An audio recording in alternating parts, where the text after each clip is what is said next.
नमस्कार, सीबीसी आवाज मोतीलाल ओसवाल स्टूडियोज में आप सभी का स्वागत है। भारतीय बाजारों ने आज फिर पकड़ी है तेज रफ्तार। न्यू हाइस पर मार्केट कर रहा है ट्रेड। क्या होगी आपकी क्लोजिंग रणनीति, उस पर करेंगे बातचीत, लेकिन पहले हेडलाइंस। बाजार में रिकॉर्ड पर रिकॉर्ड का सिलसिला कायम। निफ्टी 22,000 के निकला पार। निफ्टी बैंक 400 पॉइंट चढ़ा, वहां मिड कैप और स्मॉल कैप्स में भी फुल जोश। उम्मीद से बेहतर नतीजों से विप्रो में जोरदार तेजी। ट्रेड में विप्रो करीब 12% उछला, अभी भी शेयर करीब 7% ऊपर। नतीजों के बाद एचसीएल टेक में करीब 3% की बढ़ोतरी। 2% की तेजी के साथ 52 हफ्तों के शिखर पर पहुंचा निफ्टी आईटी इंडेक्स।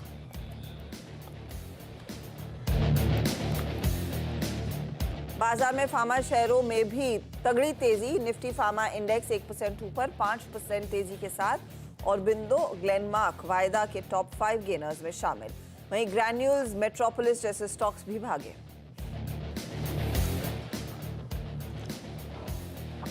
रेलवे शेयरों ने फिर पकड़ी रफ्तार। आईआरएफसी करीब 15% उछला, आरबीएल में करीब 12% की तेजी, साथ ही इरकॉन रेलटेल में करीब 5% का उछाल। और कल आएंगे एचडीएफसी बैंक के नतीजे। शेयर में 1.5% से ज्यादा का दिख रहा है उछाल। फेडरल बैंक, आईसीआईसीआई लोम्बार्ड और एल&टी टेक सर्विसेज के भी होंगे थर्ड क्वार्टर के नतीजे पेश।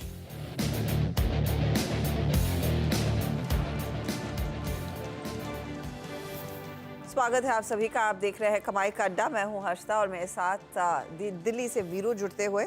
और आज देखिए संक्रांति का मौका, संक्रांति, पोंगल, उत्तरायण, आप जो भी कहें, त्योहारों का सीजन अभी भी पूरे जोश में और मार्केट्स भी इस त्योहार को पूरी तरह से सेलिब्रेट करता हुआ 22,000 पहली बार इसके पार निकले और काफ़ी कॉन्फिडेंटली यहाँ पर इसके ऊपर ट्रेड कायम है।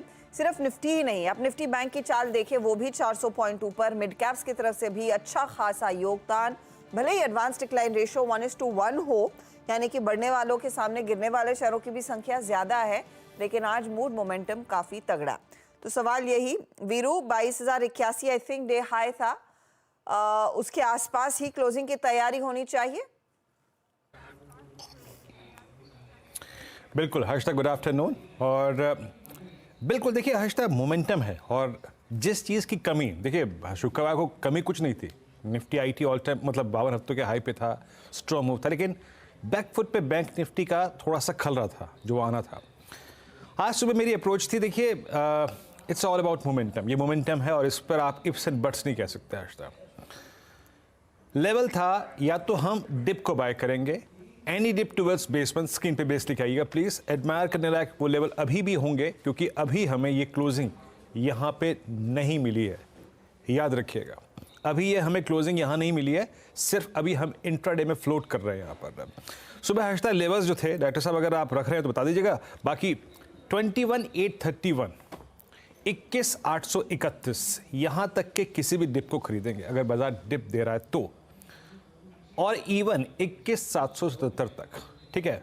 ऑन द कॉन्ट्रेरी, अगर ये हमें डिप नहीं मिलता और अगर हमें कुछ ऐसे स्टॉक्स जो कि पार्टिसिपेट करते हैं तेजी में, जो अब तक नहीं कर रहे थे, जैसे एचडीएफसी बैंक, तो हम स्ट्रेंथ को प्ले करेंगे। लेवल था 22,020, प्लीज रेजिस्टेंस की प्लेट लेके आइएगा। The movement you will cross 22,022, 22,020 पार करेंगे, you will get a swing towards 22,084। Harshada, आज का इंट्राडे हाई यही है, अब तक का हाई यही है। अब देखते हैं कि स्टैट्स क्या कह रहे हैं। देखिए हमारे साथ आईटी अभी भी चल रहा है, no doubt about that. Bank Nifty भी चल रहा है। तो हमारे पास गुंजाइश किस बात की है? 6 स्ट्राइक्स आएंगे आपकी स्क्रीन पे। याद रखिएगा, रिस्क इन्वॉल्व है, नो डाउट। इस ट्रेजेक्ट्री में पूरा अच्छा रिस्क है, बट पुट राइटर्स का जो कन्विक्शन है वो क्या कह रहा है। हमारे पास 6 स्ट्राइक्स आएंगी और ये 6 स्ट्राइक्स इस प्रकार की हैं।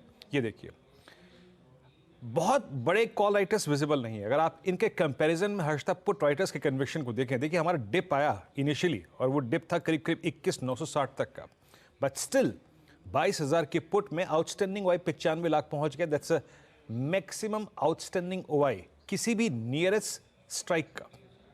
तो 22,000 पे पुट राइटर्स का कन्विक्शन है।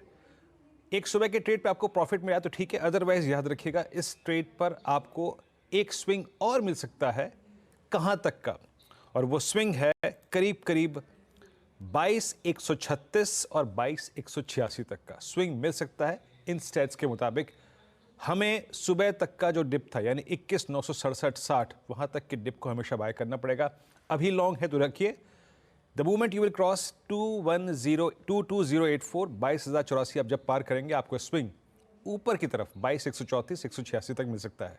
आज तक एक बात और, अगर हमारा ये क्लोज 22,000 की ट्रेजेक्ट्री के ऊपर मिल जाए 22,020 22,080 तो टेक्निकली इस चैनल का जो हायर प्रोजेक्शन है, जैसे मैं सुबह भी कह रहा था मॉर्निंग कॉल में, वो है 22,256 277। हर्ष तक हाँ, तो एक इंटरेस्टिंग पर्सपेक्टिव इंडेक्स पर आता हुआ। लेकिन निफ्टी बैंक वीरू कल ऑफ कोर्स फाइनेंशियल निफ्टी की एक्सपायरी, उससे पहले ऑफ कोर्स हम देख रहे हैं बहुत तगड़ा मोमेंटम, और कल का दिन वैसे भी बड़ा रहेगा क्योंकि एचडीएफसी बैंक के नतीजे आएंगे, तो उसका भी कुछ ना कुछ योगदान है इस इंडेक्स के मूव में जो 1.5% ऊपर ट्रेड कर रहा है। किन लेवल्स पर आपकी नजरें होंगी, क्योंकि ये 48,095 पर है और 48,200 लगभग आज डे हाई था। देखिए हर्षदा, सारे स्टॉक फ्यूचर चल रहे थे बैंकिंग में। शुक्रवार को चाहे वो इंडसइंड बैंक हो, चाहे वाईसीसी बैंक हो, एसबीआई हो, बैकफुट पे था सिर्फ एचडीएफसी बैंक। आज मॉर्निंग में जो हमें एक स्विंग मिला टुवर्ड्स हायर साइड, वो एंटायरली अगर आप देखें एचडीएफसी बैंक का स्पॉन्सर था। आज एचडीएफसी बैंक ने हर्षदा एक ज़माने मतलब लगभग 3 जनवरी के बाद पहली बार अपनी दोनों एवरेजेस की, शॉर्ट टर्म एवरेजेस के ऊपर ट्रेड करना शुरू किया। कंफर्ट बाजार को, निफ्टी बैंक को इस पे था। मेरी अप्रोच क्लियर थी हर्षदा, सुबह के मॉर्निंग के लेवल लेके आइए रेजिस्टेंस की प्लेट प्लीज। हमने 10 डे को शुक्रवार को ही रीगेन कर लिया था, हमने 20 डे की ट्रेजेक्ट्री के ऊपर क्लोजिंग दी थी।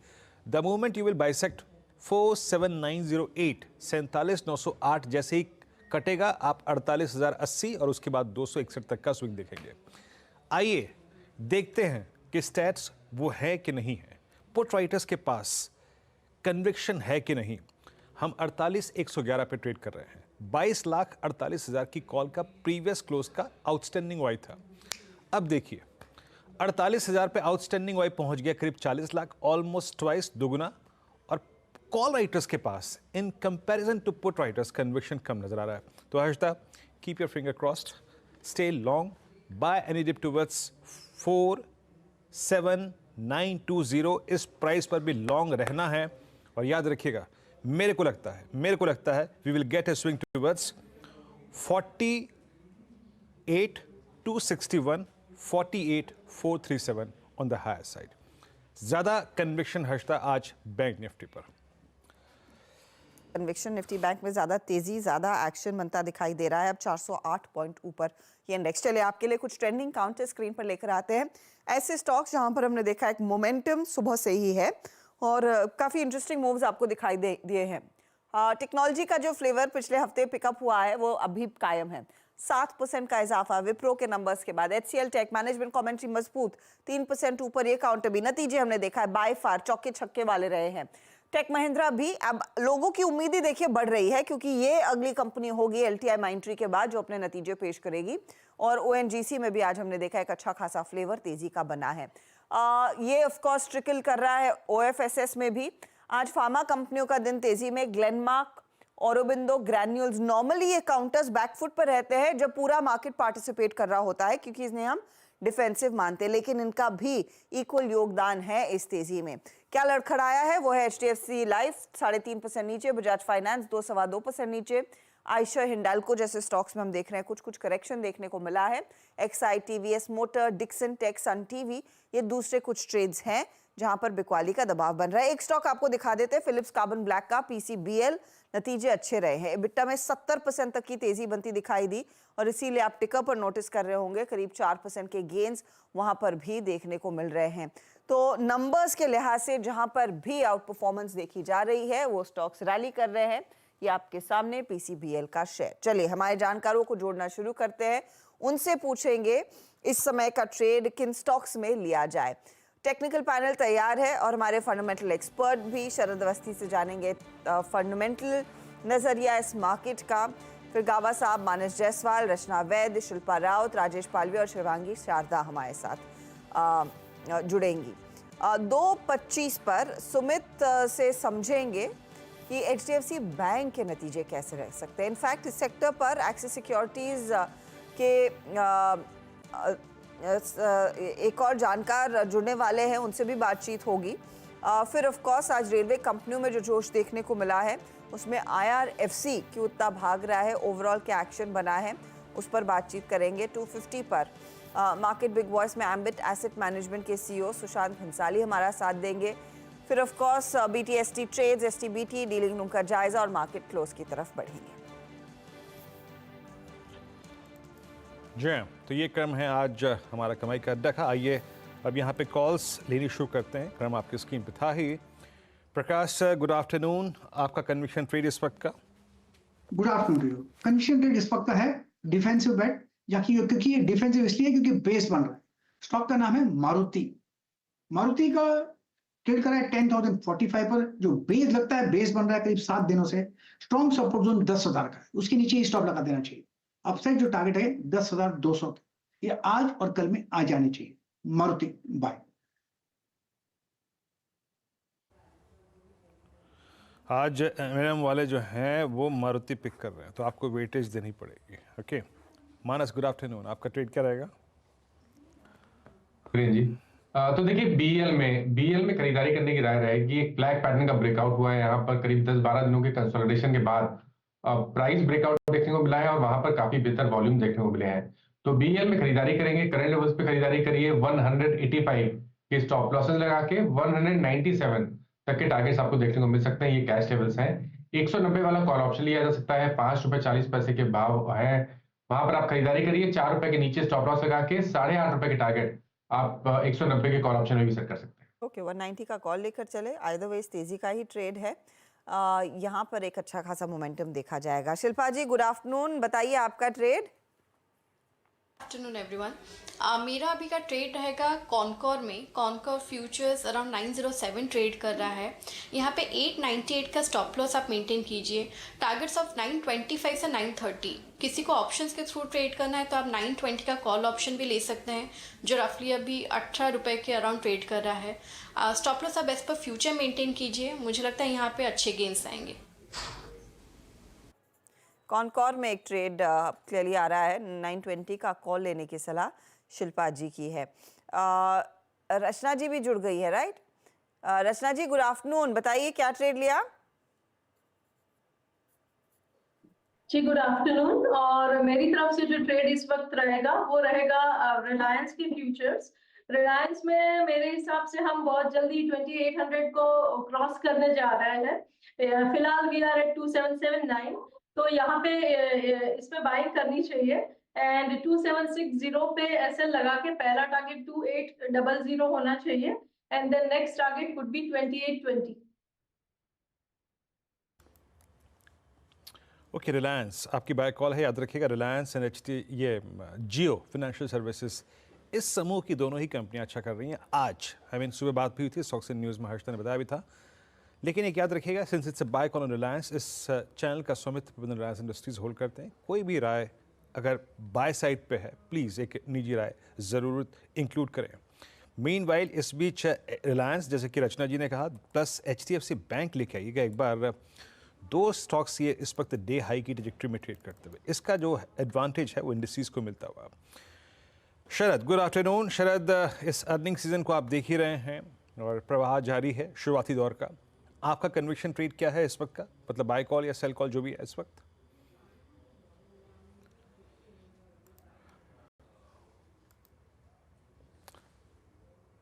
शरद जी, अपने आप को आपको अनम्यूट करना पड़ेगा।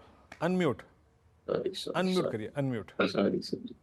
अशोक लेलैंड हमारी बाय कॉल रहेगी। हमें लगता है कंपनी के फॉरवर्ड नंबर्स काफी बढ़िया रहने चाहिए, जिस तरीके से एमएनएचसीवी में माहौल है, और प्लस जो स्विच मोबिलिटी के साइड से वो एलसीवीज और ईएलसीवीज की लॉन्च की बात कर रहे हैं, उससे काफी बड़ा फायदा कंपनी को मिलना चाहिए। अभी लगभग 1100 ई बसेस का ऑर्डर है उनके पास और लगभग 10,000 बसेस की एलओआई है। तो मुझे लगता है आने वाले समय में ये और स्पीड पकड़नी चाहिए और यहाँ से काफी बड़ा फायदा कंपनी को मिलना चाहिए। एमएनएचसीवी जो दूसरा उनका बड़ा मेजर सेगमेंट है, कन्वेंशनल आइस इंजन, वहाँ भी हमें लगता है कि आने वाले समय में इंप्रूवमेंट ही रहनी चाहिए। कोई स्लो डाउन हम कमर्शियल व्हीकल्स में देख नहीं रहे हैं।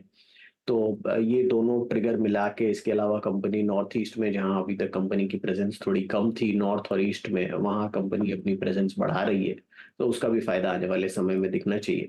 तो कुल मिला के हमें लगता है ये काफी पॉजिटिव डेवलपमेंट रहनी चाहिए। लगभग 80-90% इंडिया पे फोकस है, अफ्रीकन मार्केट्स पे वो अपना फोकस बढ़ा रहे हैं, उसका भी फायदा आने वाले समय में दिखना चाहिए। एक्सपोर्ट्स में जो अभी सिर्फ 11-12% ही एक्सपोर्ट्स है उनके, तो ये सब मिला के हमें लगता है आने वाले समय में मार्जिन्स में भी इम्प्रूवमेंट आना चाहिए। रॉ मटेरियल प्रेशर काफी कम है, स्टील वगैरह के प्राइसेस से जो प्रेशर आ रहा था वो अब इतना नहीं है। तो अगले 2 साल हम ये उम्मीद कर रहे हैं 8 से 10% जैसी ग्रोथ कंपनी टॉप लाइन पे आसानी से क्लॉकिंग करेगी, और बॉटम लाइन के लेवल पे वो इम्प्रूवमेंट और ज्यादा दिखाई देगी। तो अगर 10-12 टाइम ईवी बेटा कंपनी को आसानी से मिल जाना चाहिए, तो 220 रुपए के आसपास के लक्ष्य के हिसाब से हमें लगता है अशोक लेलैंड ने काफी बढ़िया बैठे है अगले 1.5 साल के। शरद जी, पता है जैसे आपने म्यूट बटन दबाया ना, ये डायरेक्टर साहब मुझे कह रहे हैं कि ये भेदभाव क्यों? आप जब कविता जी को बोलते हैं, शिवांगी जी को बोलते हैं, तो शरद जी को भी बोलना पड़ेगा। प्लीज़ म्यूट बटन मत दबाया कीजिए। देखिए, मेरा कहने का मन नहीं था, प्रोड्यूसर साहब ने बोला तो मैं बोल रहा हूँ, क्योंकि यहाँ फिर हो जाता ना कि यार आप डिफ्रेंशिएशन कर रहे हैं। खैर, अब आते हैं जरा कुछ 1-2 स्टॉक्स पे, और ये शरद जी की कॉल हो गई और सारी की सारी टेक्निकल कॉल्स हो गई। एक दो स्टॉक्स और यहाँ पर मैं ऐड कर लेता हूँ। इस बीच एक महत्वपूर्ण खबर आ रही है, हर्षदा। जी हाँ, पावर स्टॉक्स रडार पर रहेंगे, क्योंकि लक्ष्मण जी एकदम एक काफ़ी इंटरेस्टिंग खबर लेकर एकदम तैयार हैं। दरअसल यहाँ पर अपडेट ये है कि लॉन्ग टर्म ग्राहकों के मुकाबले ज़्यादा चार्जिंग, एक बार दोबारा से दिखाइएगा क्योंकि बीच बीच में हम पढ़ रहे हैं। लक्ष्मण जी भी हमारे साथ जुड़ गए हैं। बेसिकली जनरेशन कंपनियां जो प्रोड्यूसर्स हैं उनको भी इस खबर का इम्पैक्ट आता हुआ दिखाई देगा। पावर जनरेशन कंपनियों की लाइसेंस की शर्तों को आसान किया गया है। अब कितनी आसानी होगी, क्या एग्जैक्टली उस नोटिफिकेशन में कहा गया है, सारे डिटेल्स लक्ष्मण जी के पास है। लक्ष्मण जी बताइए, क्या कहता है वो नोटिफिकेशन? देखिए, दरअसल सरकार ने इलेक्ट्रिसिटी अमेंडमेंट रूल 2024 जारी किया है, और उसकी 2-3 खास बातें हैं। एक तरह से कहें कि पावर सेक्टर में रिफॉर्म को लेके एक बड़ा कदम यह है। इसमें सबसे बड़ी बात तो यह है कि पावर जनरेशन कंपनियों के लिए लाइसेंस की शर्तें आसान की गई हैं। अभी क्या होता है कि पावर जनरेशन कंपनियां बिजली तो बनाती हैं, लेकिन उसको बिजली से ग्रिड से कनेक्ट करने के लिए, ग्रिड से जब कनेक्शन चाहते हैं तो उनके लिए ट्रांसमिशन लाइन बिछानी होती है, और फिर उसके लाइसेंस लेना पड़ता है, उसके रख रखाव का लाइसेंस लेना पड़ता है।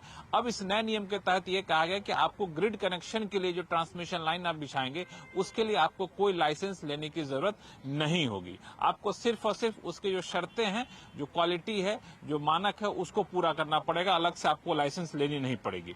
दूसरी महत्वपूर्ण बात ये कही गई है कि पावर टैरिफ को, यानी बिजली की दरों को उत्पादन लागत से जोड़ने की कोशिश की गई है। यहाँ पर यह कहा गया है कि बिजली बनाने से जितनी लागत आएगी और बिजली बेचने से जो आपको टैरिफ आने की अपेक्षा है, उम्मीद है, उन दोनों के बीच में 3% से ज्यादा का अंतर नहीं होना चाहिए। ये अपने आप में बहुत बड़ी बात है, क्योंकि हर राज्य बिजली तो ऊंची कीमत पर खरीदता है, लेकिन काफी सब्सिडी देकर सस्ते में बेचता है, और नतीजा ये होता है कि पावर डिस्ट्रीब्यूशन कंपनियों को पैसा नहीं मिल पाता है, डिस्कॉम को पैसा नहीं मिल पाता, सब नुकसान में होते हैं। अब ये कहा गया कि अंतर सिर्फ और सिर्फ 3%, उससे ज्यादा का नहीं होना चाहिए। जो खुद पावर जनरेशन कर रही हैं, स्टेट ट्रांसमिशन यूटिलिटीज का सहारा लेती हैं, उनके जरिए ट्रांसमिशन करते हैं, तो उसके लिए भी अधिकतम सीमा तय कर दी गई है कि लॉन्ग टर्म के लिए जितना आप चार्ज वसूलते हैं उसका 110% से ज्यादा चार्ज शॉर्ट टर्म वालों से नहीं वसूलेंगे। तो ये उन कंपनियों के लिए अच्छी खबर है जो छोटे पावर जनरेशन कंपनियां हैं और ट्रांसमिशन लाइन के जरिए ग्रिड से जुड़ना चाहते हैं अपने पावर को ग्रिड में बेचने के लिए, और उनके लिए अच्छी खबर है जो पावर सेक्टर की माली हालत खस्ता होने की वजह से परेशान रहते हैं। तो दोनों के लिए काफी अच्छी खबर। 3 बजे पावर मिनिस्टर खुद आर.के. सिंह इस मुद्दे पर प्रेस कॉन्फ्रेंस करके डिटेल जानकारी देने वाले हैं। ये इनफैक्ट एक इंटरेस्टिंग डेवलपमेंट आती हुई, इस पर आगे डिटेल प्रेस कॉन्फ्रेंस भी होगी। शुक्रिया लक्ष्मण जी। पावर सेक्टर हमने देखा है वैसे भी एक अच्छी तेजी में रहा है अक्रॉस द बोर्ड, चाहे वो पावर जनरेशन कंपनियां हो, डिस्कॉम्स हो। शरद, अब नए सिरे से इस सेक्टर में कोई अगर पैसे लगाने के लिए आए, टॉपिक्स क्या रहेंगे और मौजूदा वैल्यूएशंस पर अट्रैक्टिव क्या है? मुझे लगता है एनएचपीसी एक अट्रैक्टिव विकल्प हो सकता है आने वाले समय के लिए, क्योंकि अब देखिए जो फ्रंटलाइन स्टॉक्स है वहां पे तो लगभग वैल्यूएशन फेयर के आसपास आ गई हैं। तो ये स्टॉक्स जहाँ पे, या एसजेवीएन जैसी स्टोरीज हो सकती हैं जहाँ पे बहुत बड़ा कैपेक्स प्लान्ड है अगले 5 से 7 सालों में, और लगातार उसका इफेक्ट इनके नंबर्स में दिखना चाहिए। तो मुझे लगता है एनएचपीसी और एसजेवीएन ऑफ हैंड दो ऐसी कंपनीज हैं जहाँ बहुत बड़ा कैपेक्स प्लान्ड है आने वाले समय में, और जैसे जैसे वो कैपेक्स मटेरियलाइज होता है मुझे लगता है ये कंपनीज में और भी री-रेटिंग की गुंजाइश बच जाती है। नेवेली भी है, बट नेवेली में मेरे हिसाब से रनअप ऑलरेडी आ गया है थोड़ा सा, तो वो ऑलरेडी कैपिटलाइज कर चुके हैं। और बाकी फ्रंटलाइन स्टॉक्स में अब थोड़ा मुश्किल है आपको एक व्यू बनाना कि यहाँ से आप और तेजी करें। बट ये जो डिसीजन है ये काफी पॉजिटिव है, रेड टेप भी कट हो रहा है, और मुझे लगता है ट्रांसमिशन वाली कंपनीज के लिए अभी भी पॉजिटिव है। तो अगर आप थोड़ा और एक डिकेडल व्यू लेना चाहते हैं तो हो सकता है पावर ग्रिड भी ठीक हो, बट प्रेफरेबली मुझे लगता है बाकी सारी कंपनीज में एक डिप का आपको वेट करना चाहिए। टॉप पिक्स के हिसाब से मुझे लगता है एसजेवीएन और एनएचपीसी ये दोनों बेट्स हैं जहां बहुत बड़ा कैपेक्स आने वाले समय में होने वाला है, तो इन दोनों को काफी बड़ा फायदा उससे होना चाहिए। बड़ा कैपेक्स आएगा आगे एनएचपीसी और एसजेवीएन का, और मैनेजमेंट से वो इंडिकेट भी किया है। अच्छा, इस बीच क्योंकि आपने एनएलसी मेंशन किया और एनएलसी का वो तालाबीरा थर्मल पावर प्रोजेक्ट का ऑर्डर इवेंचुअली भेल को मिल गया है। स्टॉक पहले इस खबर पर अच्छा भाग चुका है, तो भेल पर एक बार नजर डालिएगा शिल्पा जी, और मुझे बताइए कि अभी भी ट्रेड इसमें कुछ बचा है या नहीं, क्योंकि आज भी अगर आप गौर करें 2-2.5% तक के गेन्स पर कारोबार कर रहा है। आई थिंक ये बैन में था है। प्रोड्यूसर साहब एक बार मुझे अपडेट करेंगे प्लीज, लेकिन है तो मोमेंटम इस पर्टिकुलर स्टॉक में। जी बिल्कुल, यहाँ पे मोमेंटम है एंड आई बिलीव बैन में ही है स्टॉक। तो यहाँ पे एफएनओ में तो रिकमेंडेशन नहीं दे सकते, लेकिन अगर किसी के पास कैश में है तो आप यहाँ पे 195 के सपोर्ट से आप इसमें बने रहिए। बीएचएल मुझे लगता है भेल यहाँ से 220 तक के लेवल्स के लिए आपको एक राउंड ज़रूर दिखाएगा। बैन में मुझे लगा था कि बैन में है, बना हुआ है, लेकिन अभी भी आपके पास है तो मेंटेन कीजिए उस पर्टिकुलर ट्रेड को। 220 के आसपास ये स्टॉक आगे जाता हुआ नजर आएगा। एक दो और काउंटर्स आप स्क्रीन पर रखिएगा। एक बार एमसीएक्स लेकर आइए प्लीज, और एमसीएक्स का शेयर देखिए 3174 के लेवल्स पर। शरद जी, इस पर मैं आऊंगी आपके पास भी, लेकिन मानस पहले तो चार्टिकली बताइए, क्योंकि ये स्टॉक मुझे याद है जब इसमें इवेंचुअली पिकअप आया था तो हम लोग ही डिस्कस कर रहे थे इस मंच पर। अब मौजूदा भाव पर जब ये 3200 छू चुका है आज के दिन, ये रैली और मजबूत हो सकती है या नहीं? देखिए, क्योंकि 4 हफ्ते का कंसोलिडेशन आप कह सकते हैं, एक छोटा सा करेक्शन बोल सकते हैं, वो ऑलरेडी हो चुका है। तो बिल्कुल सही जगह है जहां से हमें फिर से रैली रिज्यूम होती हुई दिख सकती है। लेकिन फिर भी कंफर्मेशन पे खरीदारी करने की राय रहेगी। 3200 रुपए के ऊपर निकले तभी यहाँ पर खरीदारी करनी चाहिए। उस केस में आपके स्टॉप लॉसेस 3074 के नीचे लगा सकते हैं आप, और इस उम्मीद में कि आपको एक फ्रेश ब्रेकआउट में शायद 3500 रुपए तक के भाव देखने को मिल जाएंगे। तो थोड़ा इंतजार कर लीजिए, लेकिन 3200 रुपए के ऊपर डेफिनेटली खरीदारी करनी चाहिए। ओके, 3200 तक के लेवल्स तो डेफिनेटली बनेंगे। शरद जी, इस पर आपकी क्या राय है? क्योंकि आज मैं एक अखबार में वो लेख पढ़ रही थी जहां पर आप गौर करिए कि एनएससी जो अभी भी अनलिस्टेड मार्केट है उसके स्टॉक में के अनलिस्टेड प्राइस कितनी बढ़ गई है, और इसके सामने बीएसई एमसीएक्स किस लेवल्स पर है और किस तरह के रिटर्न्स दे चुके हैं। तो रफली एमसीएक्स 94% 6 मंथ में रिटर्न दे चुका है आपको। अभी क्या एक अपॉर्चुनिटी है इस उम्मीद में कि आगे चलकर आप एनएससी भी जब लिस्ट होता देखेंगे तो ओवरऑल लिस्टेड एक्सचेंजेस में री रेटिंग होगी? देखिए, आप उम्मीद कर सकते हैं रिस्क ऑन का मूड अगर रहता है तब तक तो, और मेरे हिसाब से आज एमसीएक्स ने कुछ नए प्रोडक्ट लॉन्चेस की भी बात की है, तो किसी भी एक्सचेंज के लिए नया प्रोडक्ट एक नया एवेन्यू क्रिएट करता है। पर अब एक्सपेक्टेड नंबर्स में ऑलरेडी हमने पिछले 6 महीने में काफी बड़ी री रेटिंग देख ली है। 15 से 20 रुपए FY26 की अर्निंग में हमने री रेटिंग देख ली है। तो FY26 में लगभग 90 रुपए 40 टाइम बहुत ऑप्टिमिस्टिक रहा। तो 2-2.5 साल बाद 3600 रुपए का टारगेट मुझे लगता है पॉसिबल है स्टॉक में। तो मेजर पार्ट ऑफ रनअप मेरे हिसाब से यहाँ पे आ चुका है। अगर आप 2-2.5 साल में 10-15% रिटर्न के लिए प्ले करना चाहते हैं तो मेक सेंस। बट मुझे लगता है जैसे जैसे ये प्रोडक्ट्स की एक्सेप्टेंस बढ़ती है और उसके बियॉन्ड एक सर्टेन लेवल के बियॉन्ड एक नॉर्मल रेट ऑफ ग्रोथ ही रहेगा, ऐसा अब नॉर्मल ग्रोथ नहीं रहेगा जो हम अभी देख रहे हैं। तो मुझे लगता है अब 40-50 टाइम फॉरवर्ड पे लेके बहुत ज़्यादा पैसा बनाना थोड़ा-सा मुश्किल होगा, अनलेस एंड अनटिल ये प्रोडक्ट्स की वजह से कोई बहुत बड़ी री-रेटिंग हो जाए। तो एक टैब रखिए कि कितनी री-रेटिंग आती है हर क्वार्टरली नंबर्स में। बट अभी कूद के लेने का मुझे तो कोई लॉजिक कभी समझ में नहीं आता 40 टाइम, 45 टाइम फॉरवर्ड पे। ओके, वैल्यूएशन से आप थोड़ा सा कंफर्टेबल नहीं है।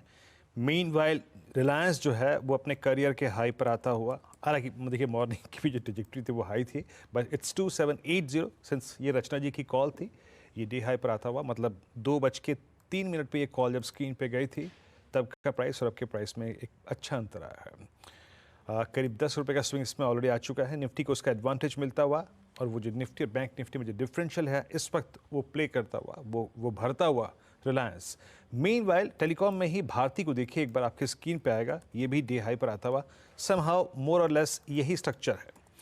एक बार रचना जी आपकी कमेंट्री इस पर भी चाहूँगा, और आई थिंक जो इसकी राइजिंग चैनल थी जो ये मेंटेन कर रहा था मई 2019 से, अब ये उस राइजिंग चैनल की राइजिंग ट्रेजेक्ट्री को भी आई थिंक बाइसेक्ट कर चुका है। अब ये जो एग्रेशन है वो काफ़ी सीवियर है, और उसका एक बड़ा सूचक ये भी है कि आपके स्क्रीन के विभाग पे ओआई घट रहा है, यानी इसके इस मोमेंटम से शॉर्ट होल्डर काफ़ी आई थिंक सरप्राइज्ड है।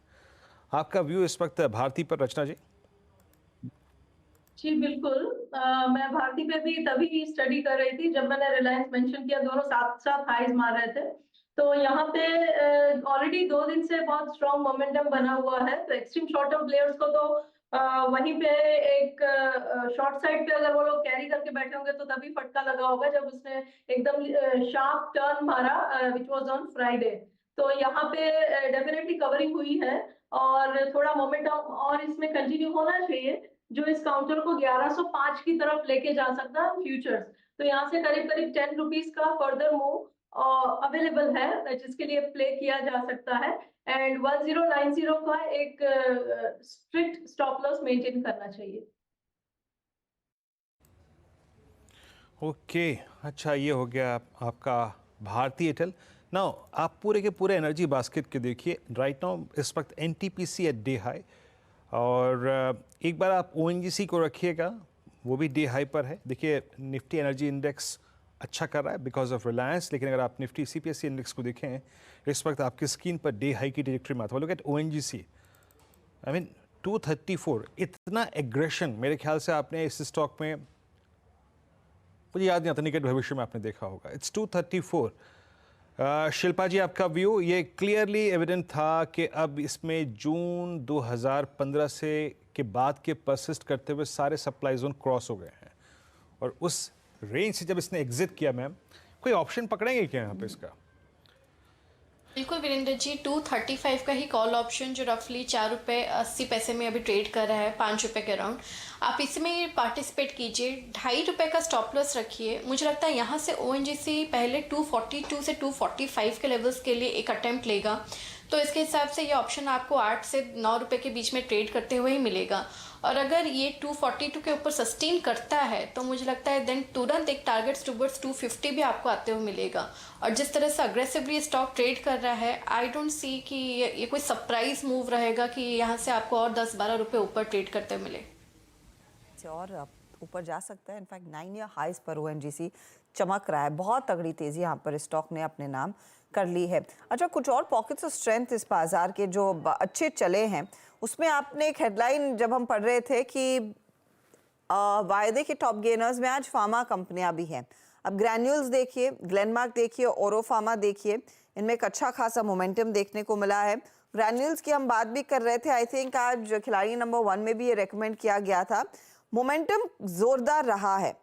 रचना जी, नया ट्रेड क्या ग्रैन्यूल्स में इस समय लिया जाए, या फिर कोई फार्मा शेयर जो इस समय थोड़े से इंटरेस्टिंग लेवल पर है जहां पर शायद एक मूव आ सकता है और बड़ी तेजी का? जी, जहाँ तक ग्रैन्यूल्स की बात है, यहाँ पे फ्रेश ट्रेड लिया जा सकता है क्योंकि इसने मिड डे में कंसोलिडेशन काफी लंबे समय तक किया है, which allows us to put a small stop loss at a decent level। तो यहाँ पे 424 के एसएल के साथ अगर एक पोजीशन बनाई जाए तो अपसाइड पे ये मोमेंटम इस काउंटर को 435 एंड 438 की तरफ फ्यूचर्स के ऊपर लेके जाए, ऐसी पॉसिबिलिटीज है। अप मूव और आगे देखने को मिल सकता है। 435 438 की तरफ वो बढ़ता हुआ काउंटर मोमेंटम ट्रेड आज का ग्रैन्यूल्स टॉप ट्रेडेड स्टॉक्स में है। अच्छा, इस बीच शिवांगी शारदा भी हमारे साथ जुड़ गई है। शिवांगी, गुड आफ्टरनून, बताइए आपका ट्रेड क्या रहेगा? Good afternoon. तो यहाँ पे मेरा पसंद का काउंटर अभी हो रहा है जियो फिनेंस। स्टॉक में एक बड़ी अच्छी तेजी देखने को मिल रही है। अपने प्रीवियस लंबे कंसोलिडेशन के बाद स्टॉक जो है अब तैयारी कर रहा है पूरे एक अच्छे अपमूव के साथ। तो यहाँ पे खरीदारी की सलाह रहेगी। जो टारगेट्स एक्सटेंड होते हुए दिख रहे हैं वो अराउंड 280 के इमीडिएटली और फिर ट्रेल करते रहेंगे 263 के एक स्टॉप को बनाते हुए। जियो फाइनेंशियल सर्विसेज याद रखिएगा 269 पे सुबह प्रकाश सर की भी कॉल थी है, और ये आज कॉल थी शर्मिला जोशी की भी। ये डे हाई पर है और अगेन वो डिस्प्ले में आपकी स्क्रीन पे आएगा। जिस समूह की इस एक कंपनी का आप चैनल देख रहे हैं उसी समूह के अंतर्गत ये कंपनी भी आती है और स्वामित्व रिलायंस इंडस्ट्रीज़ के हाथ में है। जियो फाइनेंशियल सर्विसेज मेरे ख्याल से अगर ये इस प्राइस पे क्लोज होता है तो it will be an all time high close for Jio financial services. Yes, in fact 4 सितंबर का इंट्राडे स्विंग हाई जो था वो था 267, वो क्रॉस हो गया। मोमेंटम बहुत स्ट्रॉन्ग है। मीनवेल एक बार आप लेके आइए आप इंडिगो। हाँ, सुबह भी बात हुई थी इस चार्ट पे और स्ट्रॉन्ग मूव यहाँ पर। इंडिगो अपने करियर के अब सबसे हाईएस्ट क्लस्टर पे आके ट्रेड करता हुआ। मानस, इंडिगो पे आपका टेक 31-25 इस फ्लैग का जो ब्रेकआउट है अभी कहाँ ले जा रहा है हमको? तो बिल्कुल ये बहुत ही पॉजिटिव है। Higher top higher bottom charts पे बहुत क्लियर दिख रहे हैं। आज एक फ्रेश ब्रेकआउट देखने को मिला है जिसके टारगेट 3210 के आसपास के आते हैं। तो आई थिंक यहाँ से 70-80 रुपए का मूव आपको इंडिगो में और देखने को मिल सकता है। तो खरीदारी करने की राय रहेगी। करंट लेवल से आप खरीदारी कर रहे हैं तो 3090 का स्टॉप लॉस लगाइए, और ऑप्शन में आप ट्रेड लेना चाहें तो आई थिंक 3100 वाला कॉल ऑप्शन लिया जा सकता है। 74 रुपीज पे ट्रेड हो रहा है। 59 रुपीज के स्टॉप लॉस से यहाँ पर आप खरीदारी कर सकते हैं। 110-120 रुपए तक के टारगेट्स इस ऑप्शन में भी आपको देखने को मिल सकते हैं। विजुअल्स हम लाने की कोशिश करेंगे कि किस तरह की अफरा तफरी मची हुई है एयरपोर्ट्स पर, लेकिन ये इंडिगो पर नजर चार्ट में एक्शन के मद्देनजर गई या फिर किसी परिजन का फोन आया कि हम भी इधर एयरपोर्ट पे फंसे हैं घंटों तक?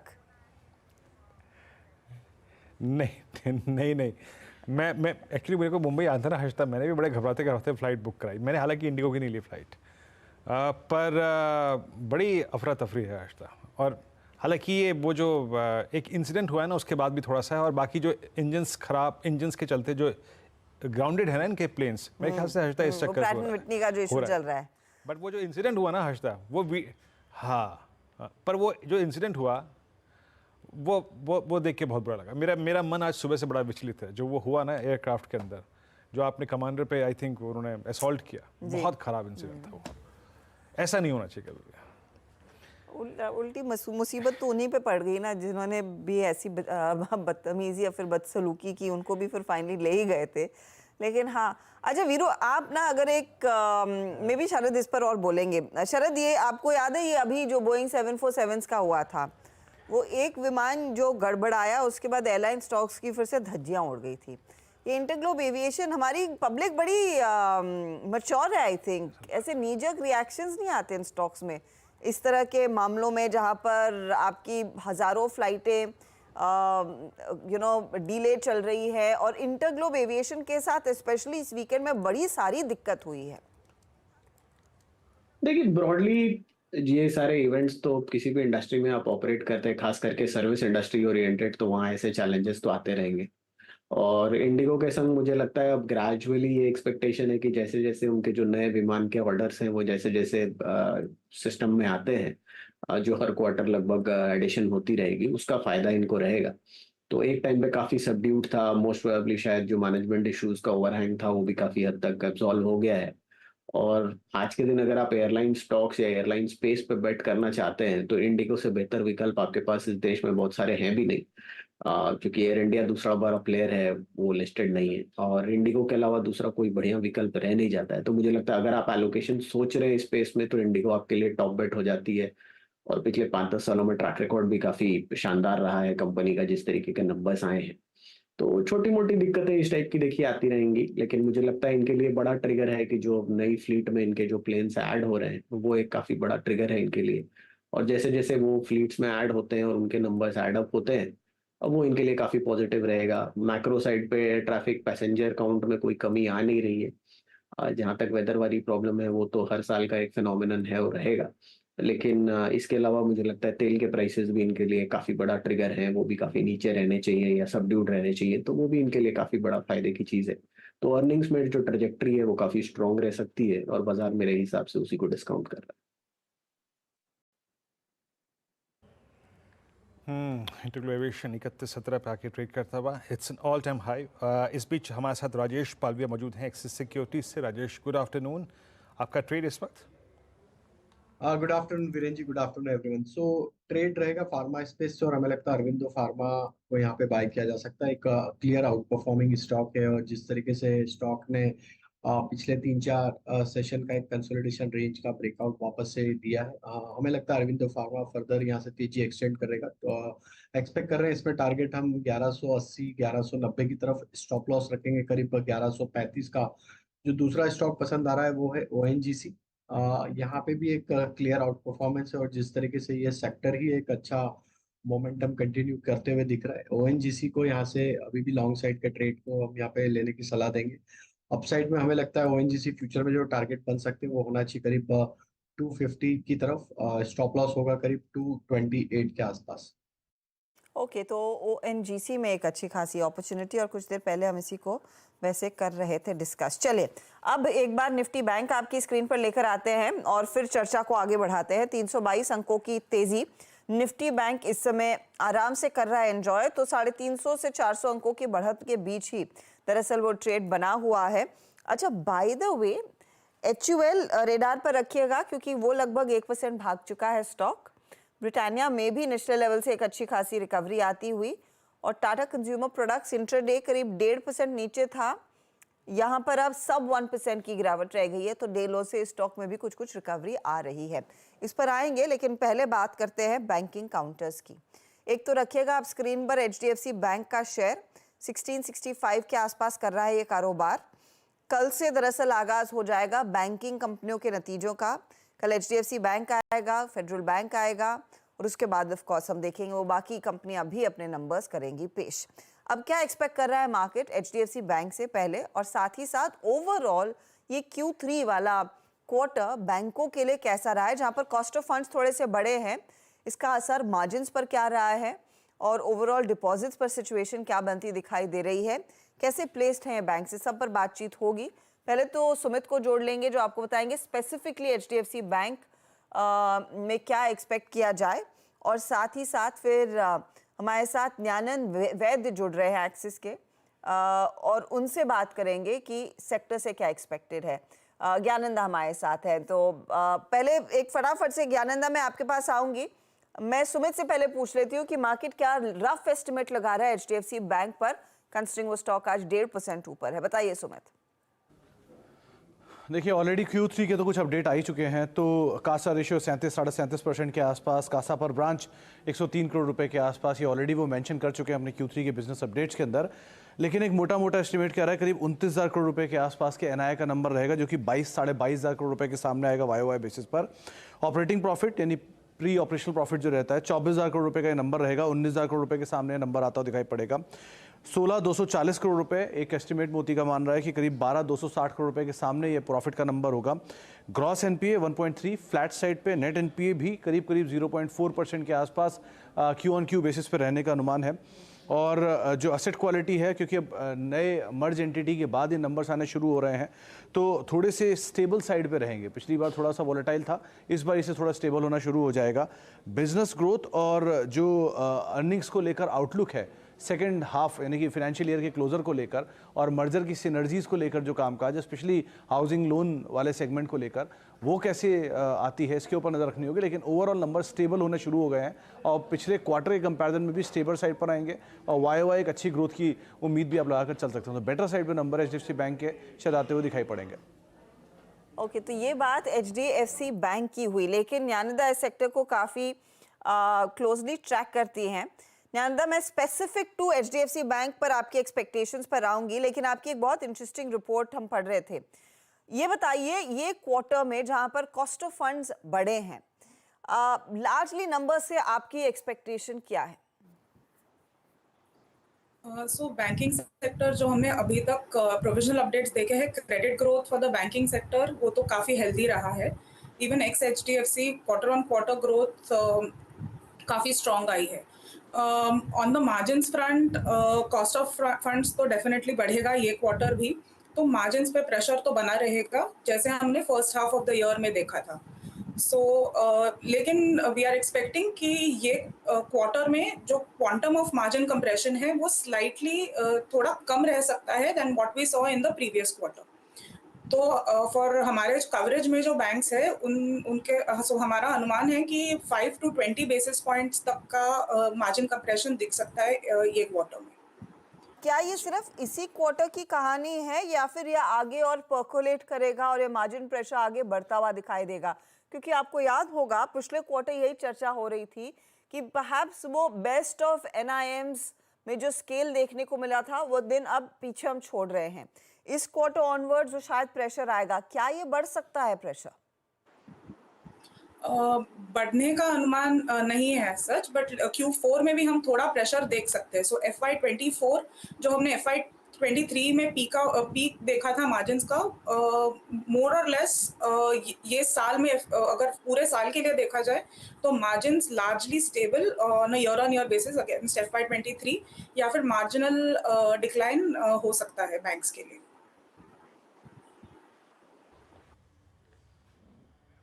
मैम एग्जैक्टली थोड़ा सा अगर हम और इस स्पेस को बाइफर्केट करके देखें, आई मीन आप PSU बैंक्स में इस बार NIMs और NPS की ट्रेंड क्या देख रही हैं? क्योंकि सबसे स्ट्रॉन्ग और आई थिंक सस्टेनेबल राइज जो हमने देखा था इस क्वार्टर में भी, that's PSU banks. I mean for instance Canara bank, bank of Baroda और SBI। PSU बैंक्स में आप क्या एक्सपेक्ट कर रही हैं इस बार के नंबर्स कैसे? सो PSU बैंक्स भी सिमिलर ही रहेगा ट्रेंड मार्जिन्स को लेके। NII growth overall for the banking sector, be it PSU हो या फिर प्राइवेट हो, क्वार्टर ऑन क्वार्टर तो म्यूटेड ही रहेगा largely because of margin compression. लेकिन फॉर PSU के लिए असेट क्वालिटी ट्रेंड अभी इतना चिंताजनक नहीं लग रहा है, तो क्रेडिट कॉस्ट जो रहेंगे वो एक फैक्टर रहेगा जो बैंक्स की PSU बैंक्स और प्राइवेट दोनों बैंक्स की अर्निंग्स को सपोर्ट करेगा। मार्जिन कंप्रेशन या फिर लार्जली स्टेबल मार्जिन्स देख सकते हैं SBI और बैंक ऑफ बड़ौदा में, और स्टेबल रह सकता है। Specially in case of SBI, क्योंकि उन्होंने वहाँ पे कुछ अपने FDs के रेट जो वो कुछ रेट्स पे तब्दीली की थी वहाँ पे, specially in case of SBI what kind of margins were expecting. और एक और बात, आपकी PSUs में इस वक्त प्रेफर्ड बाय क्या है ये बताएंगे आप मुझे इन अर्निंग्स की एक्सपेक्टेशन में? जी, PSU स्पेस में हमें SBI पसंद है। ये क्वार्टर थोड़ा पीकॉप ग्रोथ पे इम्पैक्ट आ सकता है क्योंकि वेज रिविजन का इम्पैक्ट ये क्वार्टर में दिखेगा, तो वो वे करेगा ऑन ऑपरेशनल प्रॉफिटेबिलिटी। लेकिन PSU स्पेस में हमें अभी के लिए SBI अच्छा लग रहा है और followed by bank of Baroda. Okay, SBI और BOB प्रेफर्ड प्लेस रहेंगे। मैं आपसे स्पेसिफिक टू अब HDFC बैंक ज्ञानदार सवाल पूछना चाहूँगी, कंसिडरिंग कल वो नंबर्स हैं। हमने वो Q3 का अपडेट देख लिया है, उसके कितने करीब ये रह सकते हैं नंबर्स, एंड स्पेशली अब ये दोनों मर्ज्ड एंटिटी में ग्रोथ कहाँ से आएगी, आपका क्या अंदाजा है? तो जो प्रोविजनल अपडेट में था, क्रेडिट ग्रोथ तो काफ़ी स्ट्रॉन्ग रहा है। थोड़ा डिसअपॉइंटमेंट हुआ है in terms of deposit growth, लेकिन वो होलसेल डिपॉजिट्स कम हुए हैं। नाउ अगर मार्जिन्स देखे जाए तो हमें लग रहा है कि Q2 में मार्जिन्स बॉटम आउट हो चुके हैं फॉर HDFC बैंक, एंड यहाँ पे हल्का सा improvement in terms of NIMS दिख सकता है ये क्वार्टर में। पिछले क्वार्टर में इम्पैक्ट था ICRR का, जो ये क्वार्टर में नहीं दिखेगा। तो HDFC के लिए हम about 6 to 7% of NII growth expect करके चल रहे हैं। असेट क्वालिटी में कोई डिटीरियोरेशन नहीं लग रहा है, जो स्टेबल ही रहने का अनुमान है, तो क्रेडिट कॉस्ट भी लार्जली स्टेबल ही रहेंगे। ऑन अर्निंग्स अगर देखें तो वो थोड़े फ्लैट रह सकते हैं क्योंकि NII ग्रोथ पे थोड़ा प्रेशर आता है। समय अगर प्राइवेट सेक्टर में आपने कुछ टॉप पिक करना हो, जैसे आपने कहा सरकारी में आपका SBI और bank of Baroda preferred buys हैं, क्या एडवाइस करें आप अपने क्लाइंट्स को? ऑफ कोर्स आप HDFC बैंक के नंबर्स देखना चाहेंगे, लेकिन इन एक्सपेक्टेशंस पर और अब तक आपकी प्रेफरेंस क्या है? हमें लार्जर बैंक्स पसंद है प्राइवेट में भी, तो हमें HDFC बैंक भी पसंद है और ICICI बैंक भी पसंद है। जो अगर मिड साइज बैंक्स में देखें तो हमें फेडरल बैंक भी पसंद आता है। HDFC ICICI प्रेफर्ड ट्रेड्स रहेंगे और ऑफ कोर्स फेडरल बैंक भी। फेडरल बैंक ऑफ कोर्स अपने नतीजे कल पेश करेगा। बहुत बहुत शुक्रिया ज्ञानदा, हमारे लिए समय निकाल कर अपनी राय देने के लिए। ये है फिलहाल इनकी पसंद और स्टॉक कर रहा है आउट परफॉर्म। रचना जी, एक बार नजर डालिए HDFC बैंक के चार्ट पर और बताइए अब अगला लेवल क्या होगा?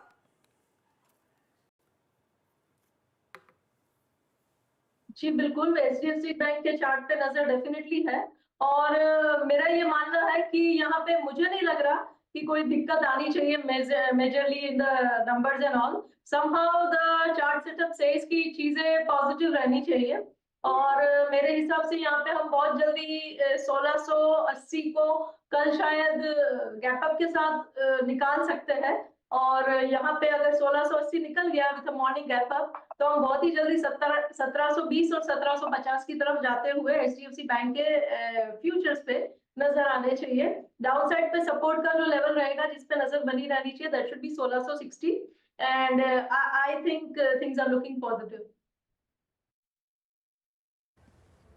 जी हाँ, और मुझे लगता है ना हर्षदा, ये ठीक उसी प्रकार का नंबर है। अगर आप निफ्टी को देखें, आई मीन 21,730, 21,810 की रेंज बाइसेक्ट होके नहीं दे रही थी। एक ऐसा इवेंट आया, Infosys, TCS, HCL technologies, Wipro, जिसने इस पूरी की पूरी ट्रेजेक्ट्री के डेटा को चेंज कर दिया। इस ट्रेजेक्ट्री से हमें बाहर निकाल दिया। मेरे ख्याल से HDFC के बैंक का नंबर भी एक ऐसे समय में ड्यू है जब हमको ये 48,200 और 48,400 की ट्रेजेक्ट्री काफ़ी ट्रबल कर रही है। तो एक बहुत बड़ा इवेंट होगा, याद रखिएगा HDFC बैंक के नंबर्स। मीनवाइल कुछ और ट्रेड्स को स्पॉट कर लेते हैं जो कि अच्छा कर रहे हैं और आपकी स्क्रीन पे एक दो स्टॉक्स में ऐसे मार्क करूंगा जहां पर मूवमेंट बढ़ रहा है। अच्छा, इस क्रम में एक बार आप जरा UBL लेके आइएगा। UBL की मैं स्क्रीन पे देख रहा हूं जहां पे कॉल्स हैं, काफ़ी स्ट्रॉन्ग मोमेंटम लेके ट्रेड कर रही हैं। 1828। राजेश पालवे जी, एक रिक्वायर्ड कूलिंग ऑफ ज़रूरी थी, मतलब जो न्यू ईयर के आसपास जो इसमें स्ट्रेंथ आई थी उसकी कूलिंग ऑफ बहुत अच्छी हुई और मैं इसको कूलिंग ऑफ शब्द इसलिए प्रोवाइड कर रहा हूँ क्योंकि वो कूलिंग ऑफ बहुत ही डिसेंट लेवल तक हुई, एग्जैक्टली टुवर्ड्स 20 डे में। मतलब आज का लो और शुक्रवार का लो यही एवरेज था। आपका टेक इस वक्त UBL पे?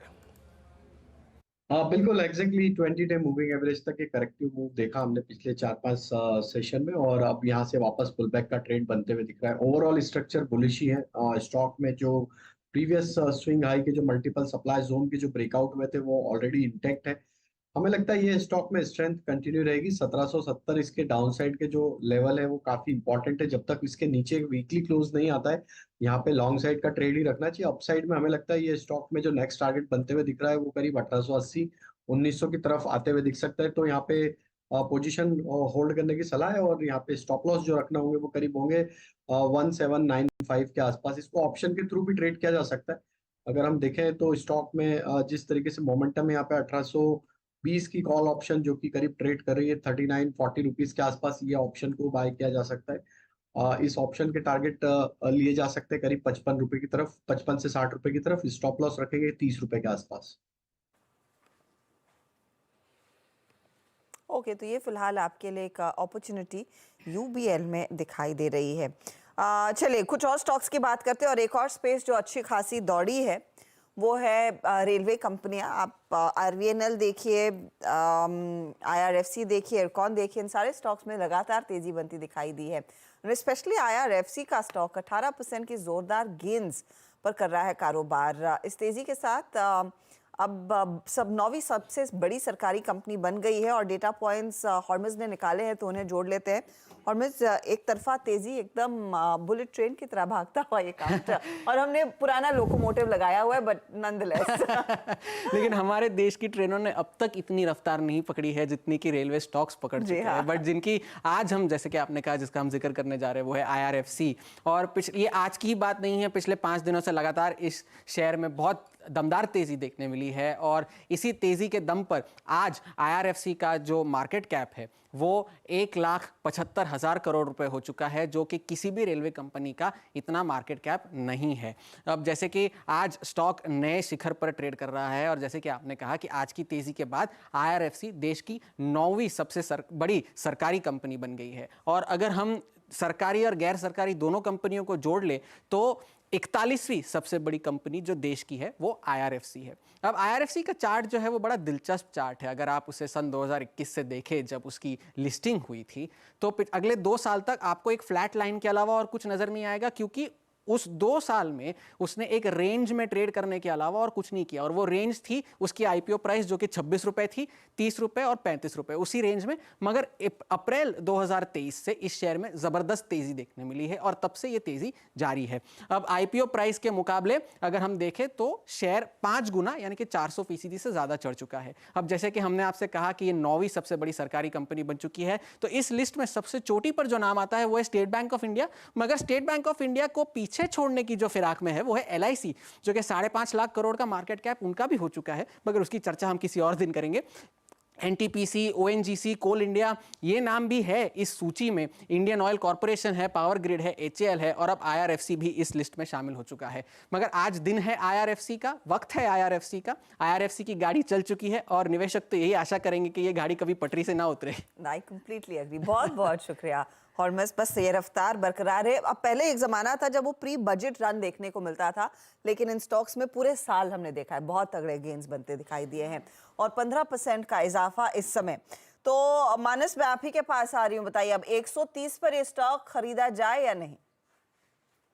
नहीं, अगर अभी तक खरीदा नहीं है तब तो मेरे ख्याल से देर हो चुकी है। आई थिंक एक बार प्रॉफिट बुक करने की सलाह रहेगी। थोड़ा प्रॉफिट बुक जरूर करना चाहिए। 50% अगर आपके पास पोजीशन बड़ी है तो 50% प्रॉफिट जरूर बुक करें और 50% में स्टॉप लॉस को रिवाइज करके 119 रुपए कर लें, क्योंकि देखिए जो ब्रेकआउट हमने 90-92 रुपए के आसपास देखा था, उसके टारगेट 125-130 के रेंज में आते थे, वो टारगेट भी अचीव हो चुके हैं। तो अब टेक्निकल टारगेट देना यहाँ से थोड़ा सा मुश्किल लगता है और क्योंकि टारगेट अचीव हुए इसलिए थोड़ा प्रॉफिट तो जरूर बुक करना चाहिए। कुछ प्रॉफिट बुक करते रहे इस तरह के ट्रेड्स में, आधा बुक करे या फिर 1/4 बुक करे। कुछ होल्ड करना है तो स्टॉप लॉस आपको ट्रेल करना होगा। लेकिन शरद, देखिए अब हम आ रहे हैं उस ऐसे पड़ाव में जहां पर वो बजट एक्सपेक्टेशंस भी देखने को मिलेंगी। हालांकि ये स्टॉक 300% तक के रिटर्न्स पिछले 12 महीनों में दे चुका है। क्या आपको उम्मीद है या फिर ऐसा कुछ अनुमान आप लगाकर बैठे हैं कि रेलवे कंपनियां, रेलवे इंफ्रास्ट्रक्चर, रेलवे इन्वेस्टमेंट्स पर सरकार का इस so called vote on account में भी ज्यादा फोकस थ्रस्ट रहेगा? जी, अभी तक जो ट्रेजेक्टरी हमने देखी है वो काफी क्लियर है। जो रेलवे स्टॉक्स में रनअप भी है वो उसी का प्रूफ है कि सरकार की क्लियर नीति है कि रेलवेज में जो कैपेक्स है उसमें कोई स्लो डाउन आपको आने वाले 4-5 सालों में तो नहीं दिखना चाहिए। और जिस तरीके की प्लानिंग है लास्ट माइल कनेक्टिविटी तक रेलवेज के एक्सपेंशन की और एग्जिस्टिंग इंफ्रास्ट्रक्चर को डेवलप करके अपग्रेड करने की, तो मुझे लगता है कि बजट में ऑब्वियसली हो सकता है एलोकेशन थोड़ी और आए और वही रनअप आपको IRFC में दिख रहा है। और सबसे यूनिक चीज ये हो जाती है कि चूंकि आप ज्यादातर फंडिंग रेलवेज को कर रहे हैं, तो एक ऐसी फाइनेंस इंस्टीट्यूशन है जहां आपको NPA का रिस्क नहीं है। पिछले 3-4 सालों में ग्रोथ एब्सेंट थी, बट अब मुझे लगता है जिस टाइप से ग्रोथ की प्लानिंग है पूरे रेलवेज में, ज्यादातर रेलवे स्टॉक्स को एबनॉर्मल ग्रोथ मिल सकती है। थोड़ा लंपी हो सकते हैं जैसे नंबर्स आते हैं, बट IRFC में भी मुझे लगता है अब लगभग कितना 3-3.25 टाइम्स प्राइस टू बुक पे ऑलरेडी ट्रेड कर रहा है। बट ये हम 4-5 रुपए की EPS की बात कर रहे हैं। अगर इस टाइप की ग्रोथ अगर अग्रेसिव रहती है 25%, 15, 20, 25, 30% के आसपास, तो पॉसिबल है कि आपको IRFC में और भी थोड़ी री-रेटिंग देखने को मिले। ओके, IRFC पर ये आपने डेडिकेटेड डिस्कशन देखा, क्या गजब का मूव यहाँ पे। अब एक काम करते हैं यहाँ पे, क्योंकि इट्स 251, 4 का चौका ले लेते हैं। पहला जो ट्रेड आएगा वो है शिल्पा जी की तरफ से, सस्ता ऑप्शन। फिर FNO सुपरस्टार रचना वैद्य, 4 के चमत्कार राजेश पालवे जी और मिड कैप फंड आज शरद अवस्थी जी देंगे। शिल्पा जी, मैं आपके पास पहले ट्रेड पिक करूंगा, सस्ता ऑप्शन। बताइए क्या पिक कर रही हैं आप? जी वीरेंद्र जी, मुझे हैल अच्छा लग रहा है। यहाँ पे डिफेंस सेक्टर में एक अच्छा खासा मूवमेंट है और मुझे लगता है यहाँ से हैल अभी टुवर्ड्स 3100 3150 के लिए एक अप्रोच लेगा। तो 3050 का कॉल ऑप्शन जो रफली अभी 80 to 85 रुपीज़ में अभी ट्रेड कर रहा है, आप इसमें पार्टिसिपेट कीजिए। स्टॉप लॉस 68 का रखिए। जो पहला टारगेट रहेगा वो रहेगा आपका 100 का, देन 114 एंड देन 132। 3 टारगेट्स है and with a stop loss of 68। Okay, hello की अगर आप देखें तो यहाँ पर आपको कॉल लेनी है और ये है 3050 की कॉल पिक किया आपने। रचना जी, आपका एफएनओ सुपरस्टार आज का? जी, मेरी तरफ से जो एफएनओ सुपरस्टार रहेगा that will be L and T finance and holding. उसके फ्यूचर्स को हम लॉन्ग करेंगे। मेरे हिसाब से यहाँ पे not just as an intraday player, लेकिन इवन यहाँ पे अगर 3-4 दिन का व्यू है आपका तो एक स्विंग पोजीशन भी बनाई जा सकती है।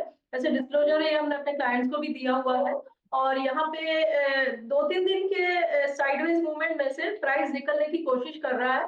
अच्छे से 20 पीरियड के सपोर्ट के को लेते हुए यहाँ से अपस्विंग जनरेट हुआ है एंड यहाँ पे अगर हम ऐसा लगाएंगे 167 पे तो ऊपर वाली साइड पे हमारा टारगेट हो सकता है 172 एंड 175। ओके, तो ये फिलहाल एल&टी फाइनेंशियल होल्डिंग्स पर एक ट्रेड। अगला ट्रेड चार्ट का चमत्कार पालविया जी क्या है? तो हर्षिता जी, चार्ट के चमत्कार में हमें लगता है कि ग्रेन्यूल्स पे ही फोकस करना चाहिए। स्टॉक में series of higher top higher bottom formation है और जिस तरीके से आज स्टॉक में एक स्ट्रॉन्ग बाइंग एक्शन देखने को मिल रहा है, हमें लगता है ये स्टॉक का मोमेंटम फर्दर एक्सटेंड होते हुए दिखेगा टुवर्ड्स 445 450 की तरफ। तो ग्रेन्यूल्स पे बाय करने की सलाह है। स्टॉप लॉस होंगे करीब 422 रुपए के आसपास और टारगेट 445 450 की तरफ होते हैं।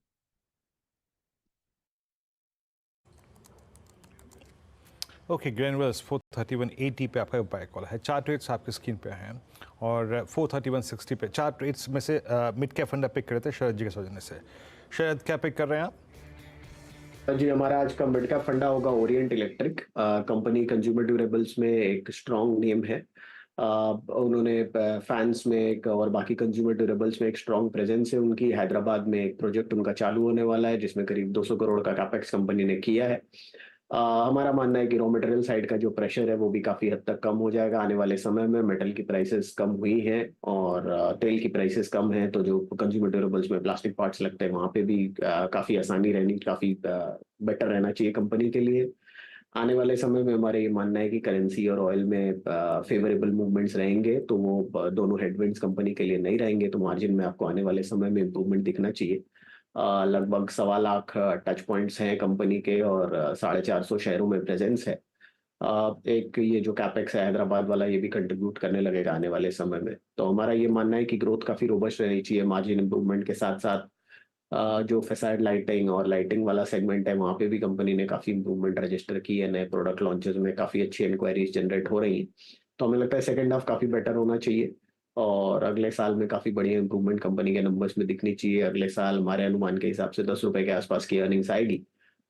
30-35 का मल्टीपल आसानी से कंपनी को मिल जाना चाहिए टू स्टार्ट विथ। तो 350 रुपए के लक्ष्य के हिसाब से Orient electric. Okay, Orient electric 233 पे आपका बाय कॉल है। चार्ट रेट्स है, सस्ता ऑप्शन आपकी स्क्रीन पे आया। पहले शिल्पा जी के सौजन्य से लेके आइए, एक एक करके सारे ट्रेड सकते हैं यहाँ पे। शिल्पा जी की तरफ से पहला ट्रेड आया, वो आज था HL का 3050 का call option with possible target of 100। Rachna ji ने उसके बाद पिक किया आज L&T finance for a possible target of 175 180 on the higher side.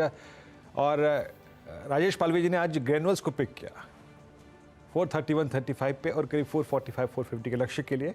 और ओरिएंट इलेक्ट्रिक यहाँ पर पिक किया शरद जी ने। तो ये चार ट्रेड्स आपकी स्क्रीन पे है। मील वाइड निफ्टी है डे हाई करीब 22,081, अभी भी एक स्विंग हाई करीब 22,090 का मार्क के आया। और स्क्रीन पे जो थीम चल रही है ना, उसमें देखिए, अब इसको मैं टेलीकॉम कह सकता हूँ, since Reliance and both Bharti Airtel moving together, तो आप इसे कह सकते हैं कि आप इस वक्त टेलीकॉम में बहुत अच्छा मूव है। मीन वाइज एक बार टाटा कम्युनिकेशन को देखिए। टाटा कम्युनिकेशन डे हाई पर आके ट्रेड करता हुआ 1766, यस डे हाई पर है। 3 दिन से इसके वॉल्यूम्स रचना जी काफ़ी स्ट्रॉन्ग भी हैं, क्या ये भी इस ट्रेजेक्ट्री से, स्लीपिंग ट्रेजेक्ट्री में इसलिए कह रहा हूँ क्योंकि पिछले लगभग एक बड़े समय को, नवंबर की सीरीज़, दिसंबर की सीरीज़ और जनवरी के 15 दिन ये इसने इसी रेंज में गुजारे हैं, बट ये क्लस्टर ऑफ मूविंग एवरेज है। आज का प्राइस बिहेवियर लग रहा है कि इस रेंज से इजेक्ट कर सकता है ये? जी, आज का प्राइस एक्शन डेफिनेटली ऐसा कह सकता है कि ये इस रेंज में से इजेक्ट कर सकता है। भारतीय और टेलीकम्युनिकेशन, टाटा टेलीकॉम तो ठीक है, even idea is jumping like anything. तो यहाँ पे पूरे सेक्टर में एक मोमेंटम बना हुआ है। तो यहाँ पे जहाँ तक टाटा कॉम की बात है, तो यहाँ not just for an extreme short term view, लेकिन इवन पोजिशनली अगर आप 4 to 6 वीक्स का नजरिया बना सकते हैं तो यहाँ पे पोजीशन कैरी करी जा सकती है। एंड इन दैट केस आपका 1775 का करंट प्राइस जो है उसके ऊपर आप अपना टारगेट बना सकते हैं 1850 पे एंड इवन 1875 पे, प्रोवाइडेड आप कुछ हफ्तों का टाइम देने को यहाँ पे तैयार हो। इंटरेस्टिंग मूव टाटा कम्युनिकेशन में, और ऐसा ही दिलचस्प मूव दरअसल पॉलीकैब में आ रहा है। पॉलीकैब जो पिछले हफ्ते तक सबसे ज़्यादा नेगेटिव खबरें अपने नाम पर कर रहा था, स्टॉक देखिए 6% का इजाफा। इनफैक्ट पिछले आधे घंटे में इसने 3% अपने आप ही पैकअप कर लिए हैं और बहुत तगड़ी तेज़ी देखने को मिली है। इस पर शरद मैं आपकी राय लेना चाहूँगी क्योंकि कई सारे पीएमएस मैनेजर्स कह रहे हैं अब स्टॉक को वो अपनी स्कीम से तो निकाल रहे हैं क्योंकि काफ़ी अनसर्टिनिटी है। जो पूरा ये इनकम टैक्स वाला मामला हुआ और ऑफ कोर्स वैल्यूएशन का तर्क भी है। आपकी अप्रोच क्या रहेगी इस काउंटर पर, क्योंकि हमने देखा कुछ हल्का करेक्ट हुआ और उसके बाद फिर से नई तेजी में जा रहा है। देखिए, वैल्यूएशन डिस्कम्फर्ट तो एक अलग चीज है, बट वैल्यूएशन प्रीमियम आप किस चीज का देते हैं? आप इस चीज का देते हैं कि एक बेदाग मैनेजमेंट है जो ऑनेस्टली अपना बिजनेस कैरी आउट कर रही है। आज इनकम टैक्स ने 800,000 करोड़ की चीज पकड़ी है, हो सकता है अंदर का गूफ अप और भी बड़ा हो। तो मुझे लगता है आप जब प्रीमियम वैल्यूएशन की बात करते हैं, आप HUL को, नेस्ले को जो प्रीमियम वैल्यूएशन देते हैं उसमें एक पार्ट मैनेजमेंट पेडिग्री के लिए भी होता है। अगर मैनेजमेंट पेडिग्री पे इतने सीरियस सवाल उठाए जा रहे हैं तो मुझे लगता है ऐसे डेड कैट बाउंस आपको दिखेंगे, बट पॉलीकैब को कुछ बहुत शानदार करना होगा आने वाले 3-4 सालों में ताकि वापस उनमें जो कॉन्फिडेंस है वो वापस आए। और मेरे हिसाब से ऐसा कॉर्पोरेट गवर्नेंस फेलियर सिर्फ फेलियर है, इसको किसी भी तरीके से जस्टिफाई करना सेंसिबल तो नहीं लगता मेरे को। तो मैं तो अवॉइड ही करूंगा ऐसी कोई भी कंपनी जहां इस टाइप के प्रूफ्स एकदम सब्सटैंशिएटेड आ गए रेदर देन जस्ट की मार्केट स्पेकुलेशन है। तो इतना सब्सटैंशियल क्लेम आया है, मुझे नहीं पता कि अंदर में से और कितने स्केलेटन्स निकलेंगे, तो मैं तो अवॉइड ही करूंगा।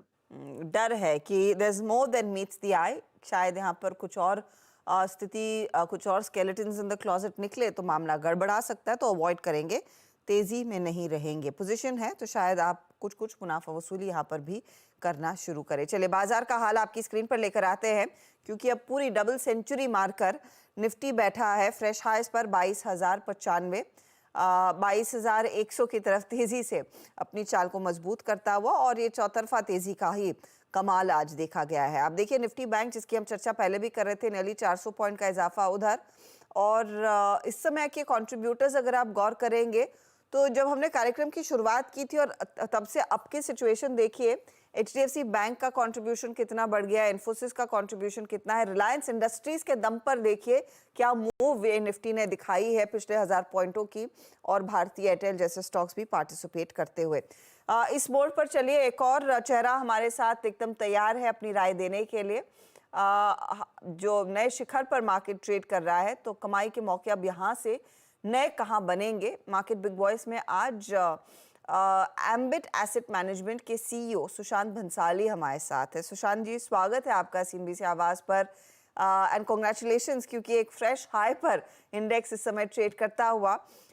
ये बताइए, ये जो तेजी आई है, इसके पीछे जो पंख है, क्या वो प्राइमरीली अर्निंग्स के एक्सपेक्टेशंस के हैं या फिर जो भारतीय इकोनॉमी की सिचुएशन बाकी ग्लोबल मार्केट्स के सामने काफी मजबूत हो रही है, वो है?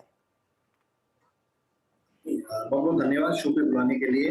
एंड इससे अच्छा दिन क्या हो सकता है जब बाजार ने एक नया हाई बनाया है, राइट। फर्स्ट टाइम हम 22,000 निफ्टी की रेंज में आए हैं। साइकोलॉजिकली एक बड़ा आई वुड से एक नंबर है, और लास्ट 5 ईयर्स अगर हम देखें तो निफ्टी हैज जस्ट डबल्ड, 11,000 से 22,000 हो गया है 5 साल में। एंड स्मॉल कैप्स एक्चुअली 3 गुना हो गए इसी 5 साल की जर्नी में। तो काफी अच्छा दिन है एंड मेरे हिसाब से जो तेजी आई है इंडियन मार्केट्स में उसमें काफी टेलविंड्स हैं कॉर्पोरेट अर्निंग्स के। लास्ट 10-15 साल की अगर हम जर्नी देखें कॉर्पोरेट इंडिया की, तो पहले 10 साल आई वुड say that after the GFC crisis उस टाइम लेवरेज काफी बढ़ना चालू हुआ था इंडियन कॉर्पोरेट्स का, और वो काफी बढ़ता रहा 2015, 16, 17 तक। और उसके बाद से हमने सिग्निफिकेंटली डाउन ट्रेंड देखा है लेवरेज पे, और फोकस रहा है कैपिटल एलोकेशन और अर्निंग्स का। लास्ट 5 साल की अगर हम अर्निंग ग्रोथ देखें लार्ज कैप्स की, निफ्टी की या फिर स्मॉल कैप्स की, काफी अच्छी रही है।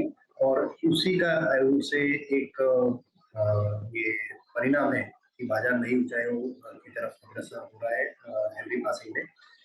दूसरा और बड़ा इम्पोर्टेंट रिजल्ट आई वुड से इज आल्सो कि भारतीय निवेशकों का शेयर बाजार की तरफ जो रुझान है और अच्छा कंट्रीब्यूशन है वो काफी तेजी से बढ़ रहा है।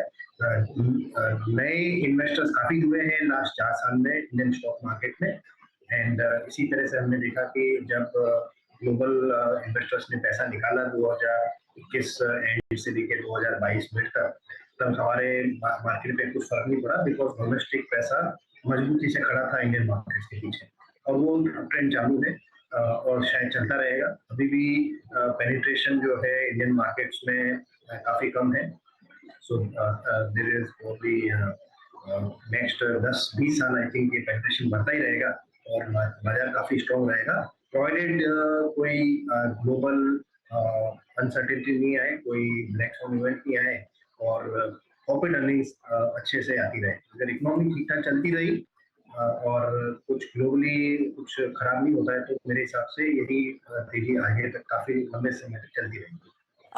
सुशांत जी, मैं ना इस लिंक को दोबारा से पैच करवाऊंगी क्योंकि आपकी ऑडियो में थोड़ी सी दिक्कत आ रही है, तो आपके पास तुरंत पहुंचते हैं वापस। डायरेक्टर साहब, इसको प्लीज थोड़ा सा सुधारिएगा ताकि हमारे दर्शक सुशांत जी की बातें और आगे का नजरिया ठीक से समझ पाएं। इस बीच बाजार पर एक बार फिर लौटे तो आप देखिएगा आईटी कंपनियों में जोरदार तेजी बनती हुई दिखाई दी है। इनफैक्ट लीडरशिप वहीं पर है आज, और वहीं से पिछले हफ्ते से ही हम कैरी करते हुए दिखाई दिए हैं। शिवांगी, ये विप्रो HCL टेक नंबर्स के बाद तेजी में है, लेकिन जो टेक महिंद्रा दिखा रहा है कमाल, और यहाँ पर अभी भी नंबर्स आने वाले हैं, उसमें कोई ट्रेड लेना है क्या? जी हर्षिता जी, हम जो आईटी स्पेस में मोमेंटम देखने को मिल रहा है काफी शानदार रूप से है। टेक महिंद्रा ऑल्दो अपने हायर जोन्स को गिव अप करते हुए आज काफी नीचे क्लोजिंग दे रहा है, पर ओवरऑल स्ट्रक्चर जो है ब्रॉडर रेंज पे अगर हम बात करें तो अभी भी काफी स्ट्रॉन्ग है। मेरी नजर यहाँ पे कोई और एक ऑयल सेक्टर में जा रही है, वो है इंडियन ऑयल। तो यहाँ पे ऑयल इंडिया, सॉरी, तो यहाँ पे नजर है मेरी, और ये स्टॉक जो है रडार पे हम रख सकते हैं। काफी पॉजिटिव नजर आते हुए दिख रहा है, और जिस तरह से इसमें वॉल्यूम्स बिल्ड हुए हैं, यहाँ पे एक अच्छा प्राइस एक्शन देखने को मिलेगा। बड़ी लंबे कंसोलिडेशन के बाद स्टॉक निकल रहा है, तो यहाँ पे 410 के लेवल्स के लिए एक्सटेंड होते हुए दिखेगा ये स्टॉक 388 के स्टॉक के साथ।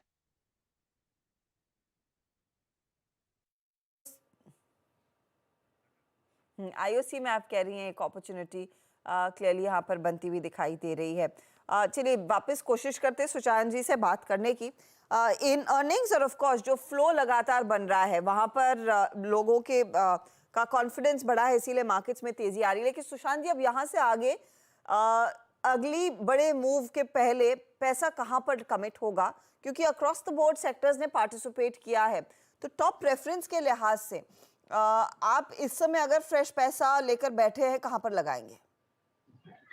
सो वैल्यू जहाँ दिख रही है, आई थिंक दो बड़े सेक्टर हैं, बैंकिंग एंड फाइनेंशियल सर्विसेज, जहाँ पे आई थिंक पार्टिसिपेशन काफी कम हुआ है लास्ट 5 साल में। अगर आप देखें काफी बड़े नाम जो विनर्स ऑफ द पास्ट है, बड़े बड़े बैंक्स, इन लोगों ने मार्केट अगर दोगुना हुआ है तो इन लोगों ये बहुत सारी बैंक्स ने ऑलमोस्ट 50% रिटर्न भी नहीं दिया है लास्ट 5 साल में। तो एक ये बड़ा स्पेस आई वुड से सबको देखना चाहिए। दूसरा बड़ा सेक्टर आई वुड से इज आईटी, जहाँ पे हमने देखा कि थोड़े से ठीक रिजल्ट आते ही कैसे इन्वेस्टर्स ने अपना पार्टिसिपेशन बढ़ाया आईटी सेक्टर में। तो ये लार्ज कैप साइड में आई वुड से दो बड़े सेक्टर हैं। If you go down mid और स्मॉल कैप में देखेंगे तो pharma and chemicals are the other two sectors which are looking quite good.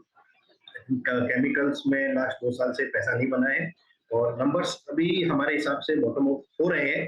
तो नेक्स्ट 3 से 6 क्वार्टर्स में अगर नंबर अच्छा है तो chemicals can be one big sector of growth. Okay, Sushant ji नमस्कार, वीरेंद्र बोल रहा हूँ दिल्ली स्टूडियो से। सर, जो ग्लोबल पोजीशनिंग और इमर्जिंग मार्केट्स की तरफ पैसे का फ्लो अगर मैं इंस्टेंस के तौर पे दिसंबर को लूँ तो सबसे स्ट्रॉन्ग इंडियन मार्केट्स में था एफपीआईज फ्लो, और आई थिंक उस वक्त इवेंट्स भी थे, स्पेशली उन राज्यों के चुनाव के नतीजे।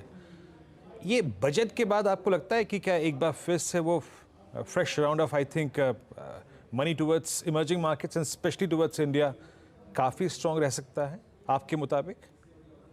हाँ, जो इलेक्शन का था आई थिंक ये काफी जिन लोगों के दिमाग में फिर भी थोड़ी अनसर्टेनिटी थी फ्रॉम कंटिन्यूटी पर्सपेक्टिव, वो जैसे ही स्टेट इलेक्शंस के इतने अच्छे रिजल्ट आए उसके बाद से वो संशय लोगों के दिमाग से निकल गया और एक फ्लो आया। बजट इस बार बिकॉज जनरल इलेक्शंस के बाद होगा मेन बजट, इस बार वोट ऑन अकाउंट होगा, तो मेरे हिसाब से budget is not a event जिसकी वजह से फ्लोज आएंगे, बट बड़ा event if at all I वुड से from global investor community perspective अगर देखेंगे तो interest rate cut in US markets will be that event rather than vote on account in early February in India. Okay, चलिए, तो fade का निर्णय ज़्यादा निर्भर उस पर करेगा कि भारत की तरफ फ्लो या फिर इमर्जिंग मार्केट्स की तरफ फ्लो कैसे होंगे। और जानते हैं सर, मैं आपसे जब बात कर रहा हूँ तो Nifty at all time high, plus एक स्पेस और है जिसकी स्ट्रेंथ और स्पेशली इसकी स्ट्रेंथ भारतीय परिप्रेक्ष्य में और हमारे आई थिंक व्यवहार में जो पिछले दो सालों में बदलाव आया है उसका एक संकेत है। Indigo at all time high, Indian hotels 477 at all time high, entire railway at all time high. ये आप लोगों की थीम रहेगी क्या सर इस 24 की, CY 24 की? ट्रैवल टूरिज्म काफी अच्छे से चल रहा है एंड इन सेक्टर्स में आप देखेंगे तो they are not very fragmented, so while छोटे छोटे प्लेयर्स बहुत हैं बट सेक्टर डोमिनेंस जो है, जो प्रॉफिट पूल है वो टॉप के 2 या 3 प्लेयर्स, इनफैक्ट एयरलाइंस में तो शायद जो नंबर 1 प्लेयर है वही सबसे ज्यादा पैसा बनाता है, बट ट्रैवल बाकी टूरिज्म में और रेलवे में तो एक ही आई वुड से पब्लिक सेक्टर ही है। सो जो सेक्टर लीडर्स हैं वो इन डोमिनेंट सेक्टर में अगर ग्रोथ आ रही है तो प्रॉफिट पूल पूरा जो भी सेल्स एडिशनल सेल्स होता है वो नीचे प्रॉफिट पूल की तरफ चला जाता है पूरा, और उसकी वजह से अर्निंग्स ग्रोथ काफी स्ट्रॉन्ग आती है। और ये मोमेंटम जो ट्रैवल एंड टूरिज्म का अच्छा रहा है लास्ट 3 साल से, हमारे हिसाब से और कंटिन्यू करना चाहिए। जैसे जैसे पर कैपिटा इनकम बढ़ रही है और लोगों का रुझान टूरिज्म में स्पेंड करने का बढ़ रहा है, तो हमें लग रहा है कि नेक्स्ट 5 और 10 साल में ये चलता रहेगा और बढ़ता ही रहेगा, ये कम नहीं होगा यहाँ से। अच्छा सुशांत जी, जब आपने अभी हर्षदा के प्रश्न के एवज में फार्मा का जिक्र किया, फार्मा इतना इस बार एग्रेसिव रहा कि अपनी वो डिफेंसिव्स की जो प्रॉपर्टी है उससे कहीं अगर आप देखें शार्प रहा इस बार। Just like I think that जो कोविड में इनका बिहेवियर था ठीक वही रहा। अप्रैल 2023 में क्या भाव था और ये इंडेक्स ने एक बड़ा स्विंग दिया। अभी आप यहाँ से उन कंपनियों पे ज़्यादा फोकस कर रहे हैं जो जिनका कारोबार या फिर जिनका मैक्सिमम रेवेन्यू इंडिया से आता है, या फिर यूएस जेनरिक पे जो फोकस कर रही हैं उन पे फोकस है आपका, डोमेस्टिक या फिर ओवरसीज? सो मैं कहूँगा कि जो यूएस वाला प्ले आउट हुआ है, US focus company I think last 6-9 महीने में काफी अच्छा वैल्यूएशन टिक दिया है। सो उतना कन्विंसिंग आई थिंक अपॉर्चुनिटी अब उतना नहीं रहा उसमें, बिकॉज काफी वैल्यू अवेलेबल था, वो आई थिंक मार्केट ने काफी डिस्काउंट कर लिया है। डोमेस्टिक में जो फ्रेंचाइजीज है वो आई थिंक पहले भी वैल्यू क्रिएट किए थे और करते चले जा रहे हैं। आई थिंक बिगर अपॉर्चुनिटी वो रहेगा which is not on the consumption side of pharma, but जो CSM और उस टाइप की जो फॉर्मुलेशंस बनाते हैं उन कंपनियों का रहेगा।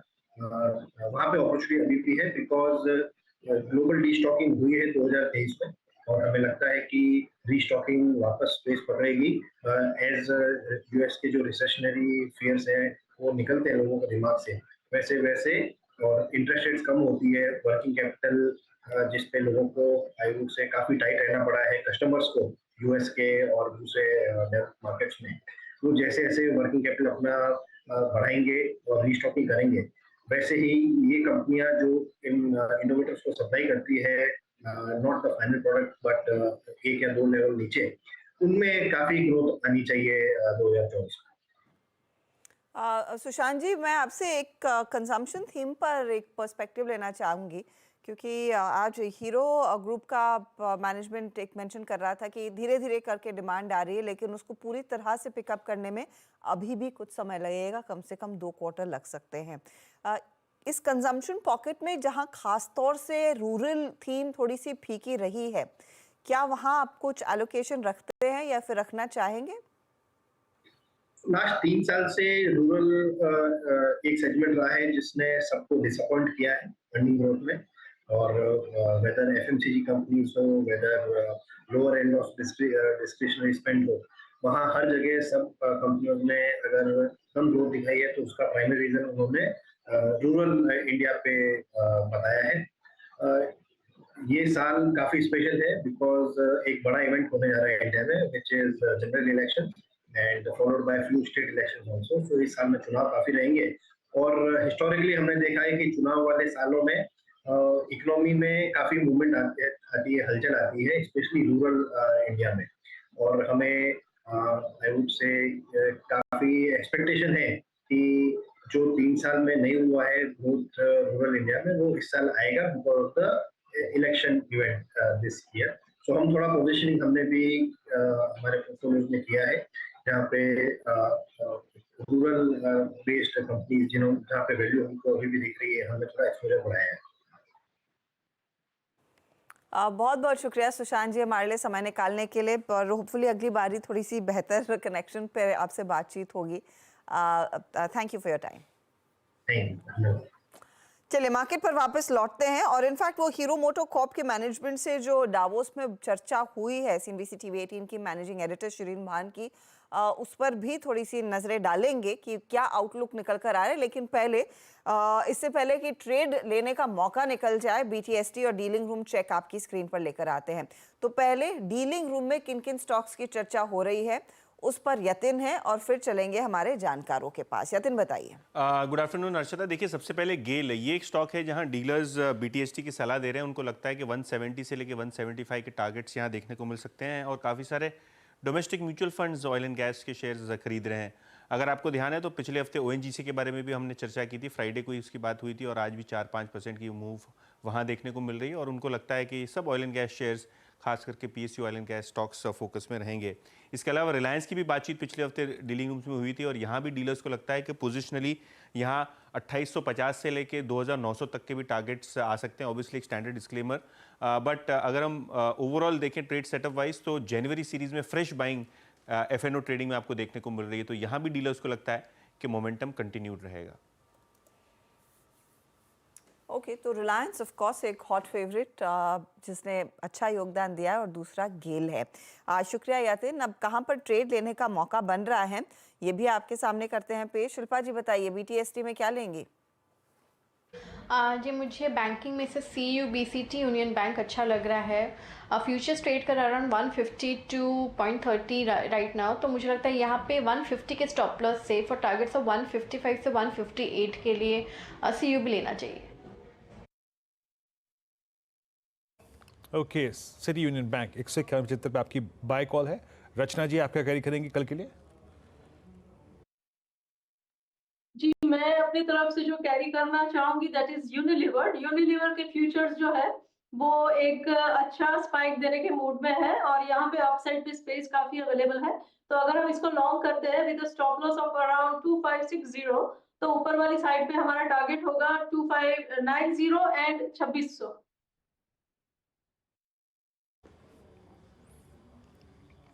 ओके, HUL आप कैरी करेंगी कल के लिए। राजेश पालवे जी, आपकी कॉल क्या रहेगी मॉर्निंग के लिए ट्यूसडे की? तो वीरेन जी, हमें लगता है बैंकिंग स्पेस से कोटक बैंक को यहाँ पे BTST करना चाहिए। स्टॉक में एक पिछले 3-4 सेशन में देखे तो एक लोअर साइड पे बेस बना के स्टॉक ने आज जिस तरीके से रेंज का ब्रेकआउट किया है, हमें लगता है कि ये स्टॉक का मोमेंटम कल के सेशन में एक्सटेंड होते हुए दिख सकता है। 1890 की तरफ ये स्टॉक का टारगेट आते हुए दिख सकते हैं। स्टॉप लॉस होगा 1835 के आसपास। आगे आपका trade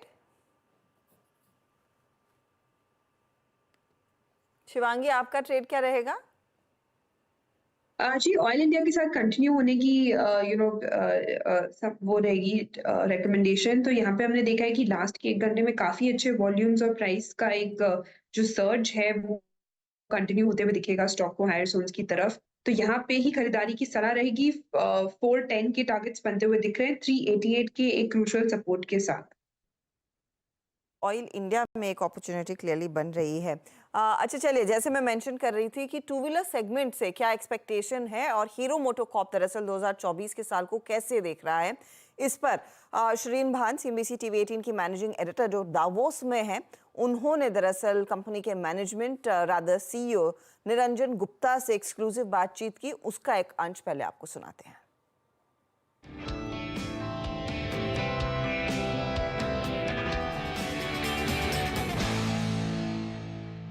Let's talk about the outlook for 2024. 2023 was a year of recovery for the two-wheeler industry as well. How would you sum up the mood and the outlook on the back of the visibility that you have for the year? We are quite positive about 2024. In fact, like you said, Shireen, on the back of the recovery that we have seen on the latter half of 2023, we expect the momentum to continue. And there are clear signs of it in terms of the participation of rural in the festive sales. Also, a lot of government capex spending that has been done over the last 2 to 3 years, almost 8 to 10 lakh crores almost every year. All those, as we know, that is a gestation cycle.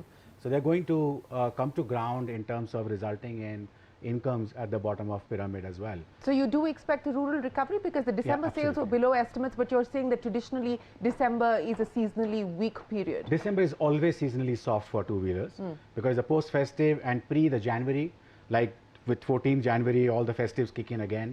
Makar Sankranti, it's the auspicious period begins, the marriage season begins.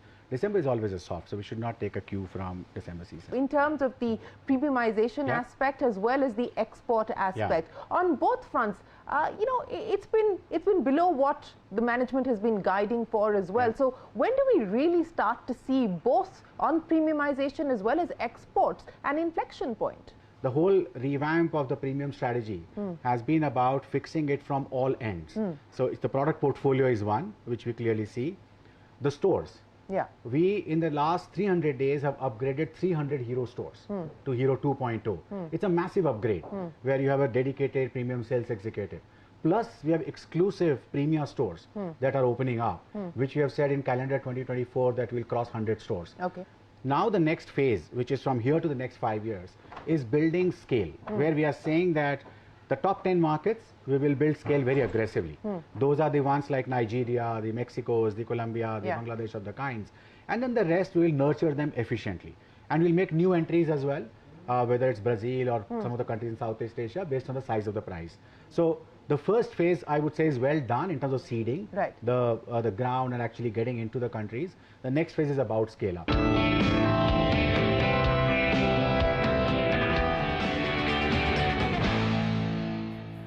In fact ऐसे ही कुछ और interesting conversations Davos से जो शरीन करेंगी वो आपके सामने पेश करेंगे, लेकिन हीरो मोटोकॉर्प पर ही चर्चा में आगे बढ़ाना चाहूँगी। रचना जी, ये एक स्टॉक जहाँ पर बीच में एक अच्छी खासी तेज़ी बनती दिखाई दी थी। अच्छा, बेग योर पार्डन, ये शिल्पा से मैं पूछ लेती हूँ। शिल्पा, क्या कुछ परफॉर्मेंस की तरफ इशारा है या नहीं, क्योंकि बीच बीच में खूब भागते हैं ये काउंटर्स और स्पेशली हीरो। इस कमेंट्री पर आज तो कुछ रिएक्शन आया नहीं, लेकिन आगे के लिए कोई मूव की अपेक्षा?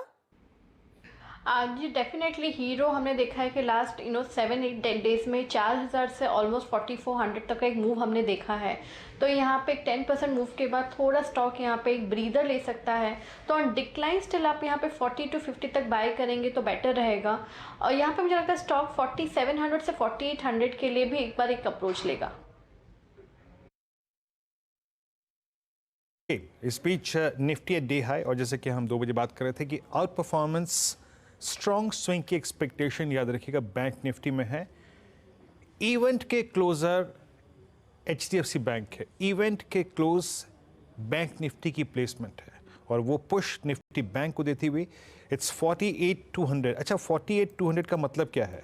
ये क्लोज कैसा होगा फॉर बैंक निफ्टी, ये थर्ड बेस्ट क्लोज होगा मेरे ख्याल से 48,192, पर अच्छा है। आई मीन निफ्टी बैंक दोनों हाई पे क्लोज होने की तैयारी करते हुए। डॉक्टर साहब मार्केट ब्रेथ रखिएगा स्क्रीन पे, एक बार मार्केट ब्रेथ को देखते हैं।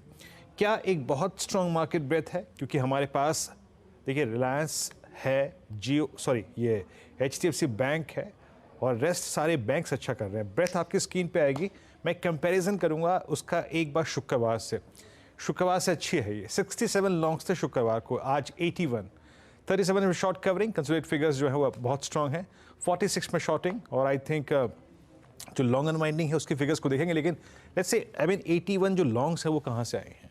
आपकी स्क्रीन पे जो 81 लॉन्ग हैं वो स्पेस कौन सा है? देखिए उसमें कुछ हद तक IT है, कुछ हद तक होटल्स है, कुछ हद तक IT है। Oracle financials, Wipro, post numbers, granules pharma में, ग्लेनमार्क फार्मा में। आज जब इनिशियल डिप आया ना उसके बाद जो सेकंड स्विंग आया वो फार्मा में काफ़ी स्ट्रॉन्ग था। पॉलीकैब में वो जो बीता हफ्ता था वो एक हॉरर शो था, वहाँ से शॉर्ट कवरिंग। बाकी Aurobindo pharma, metropolis, Indian hotels, ये आज 477 पे अपने करियर के हाईएस्ट क्लस्टर पे क्लोज होगा। Same is the case with NALCO, करीब 3% का मूव यहाँ पे है।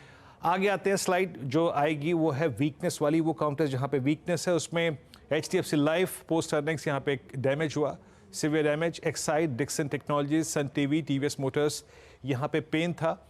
और जो लॉन्ग अनवाइंडिंग वाली स्लाइड थी उसमें Zee Entertainment, Hindustan Copper, Delta Corp, India Cements और आरती इंडस्ट्रीज। 22,106 दो स्टॉक्स जो कि आज एक अपना आई थिंक कीर्तिमान स्थापित कर रहे हैं।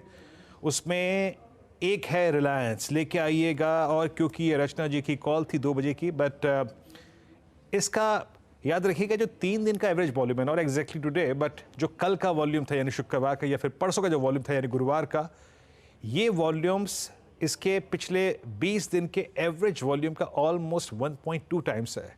यानी एक्टिविटी सडनली काफ़ी बढ़ गई रिलायंस में। एक बार HDFC बैंक लेके आइए आपके स्क्रीन पे। मैं थोड़ी सी यहाँ पे आपके स्क्रीन पे जरा ऑप्शन एक्टिविटी रखना चाहूँगा। देखिए नंबर्स बहुत नज़दीक है, हमने इसके नंबर्स पे डेडिकेटेड डिस्कशन किया भी। एक बार इसकी जो नियरेस्ट स्ट्राइक पुट ऑप्शन है 1650 की वो रखिए, और 1700 की कॉल रखिए। मैं ये 2 स्ट्राइक्स का चुनाव इसलिए कर रहा हूँ क्योंकि 1650 के आसपास इसका जो रीसेंट लो है, और इसका जो 10 डे एक्सपोनेंशियल मूविंग एवरेज जहाँ से इसने कर्व लिया था लास्ट टाइम वो 1700 के आसपास है। मेरे लिए पैरेलली अगर आप देखें 2 स्ट्राइक्स खड़ी होंगे, और ये देखिए ये है 1700 की कॉल। यहाँ पे OI करीब 21% बढ़ा, देख रहे हैं आप, और कॉल का प्रीमियम ऑलमोस्ट 10 रुपये ऐड हो गए, 12 रुपये ऐड हो गए, दैट्स गुड। और 1650 के पुट में करीब OI है 16.82, I mean slightly out of money call इस वक्त बहुत स्ट्रॉन्ग एडिशन करते हुए।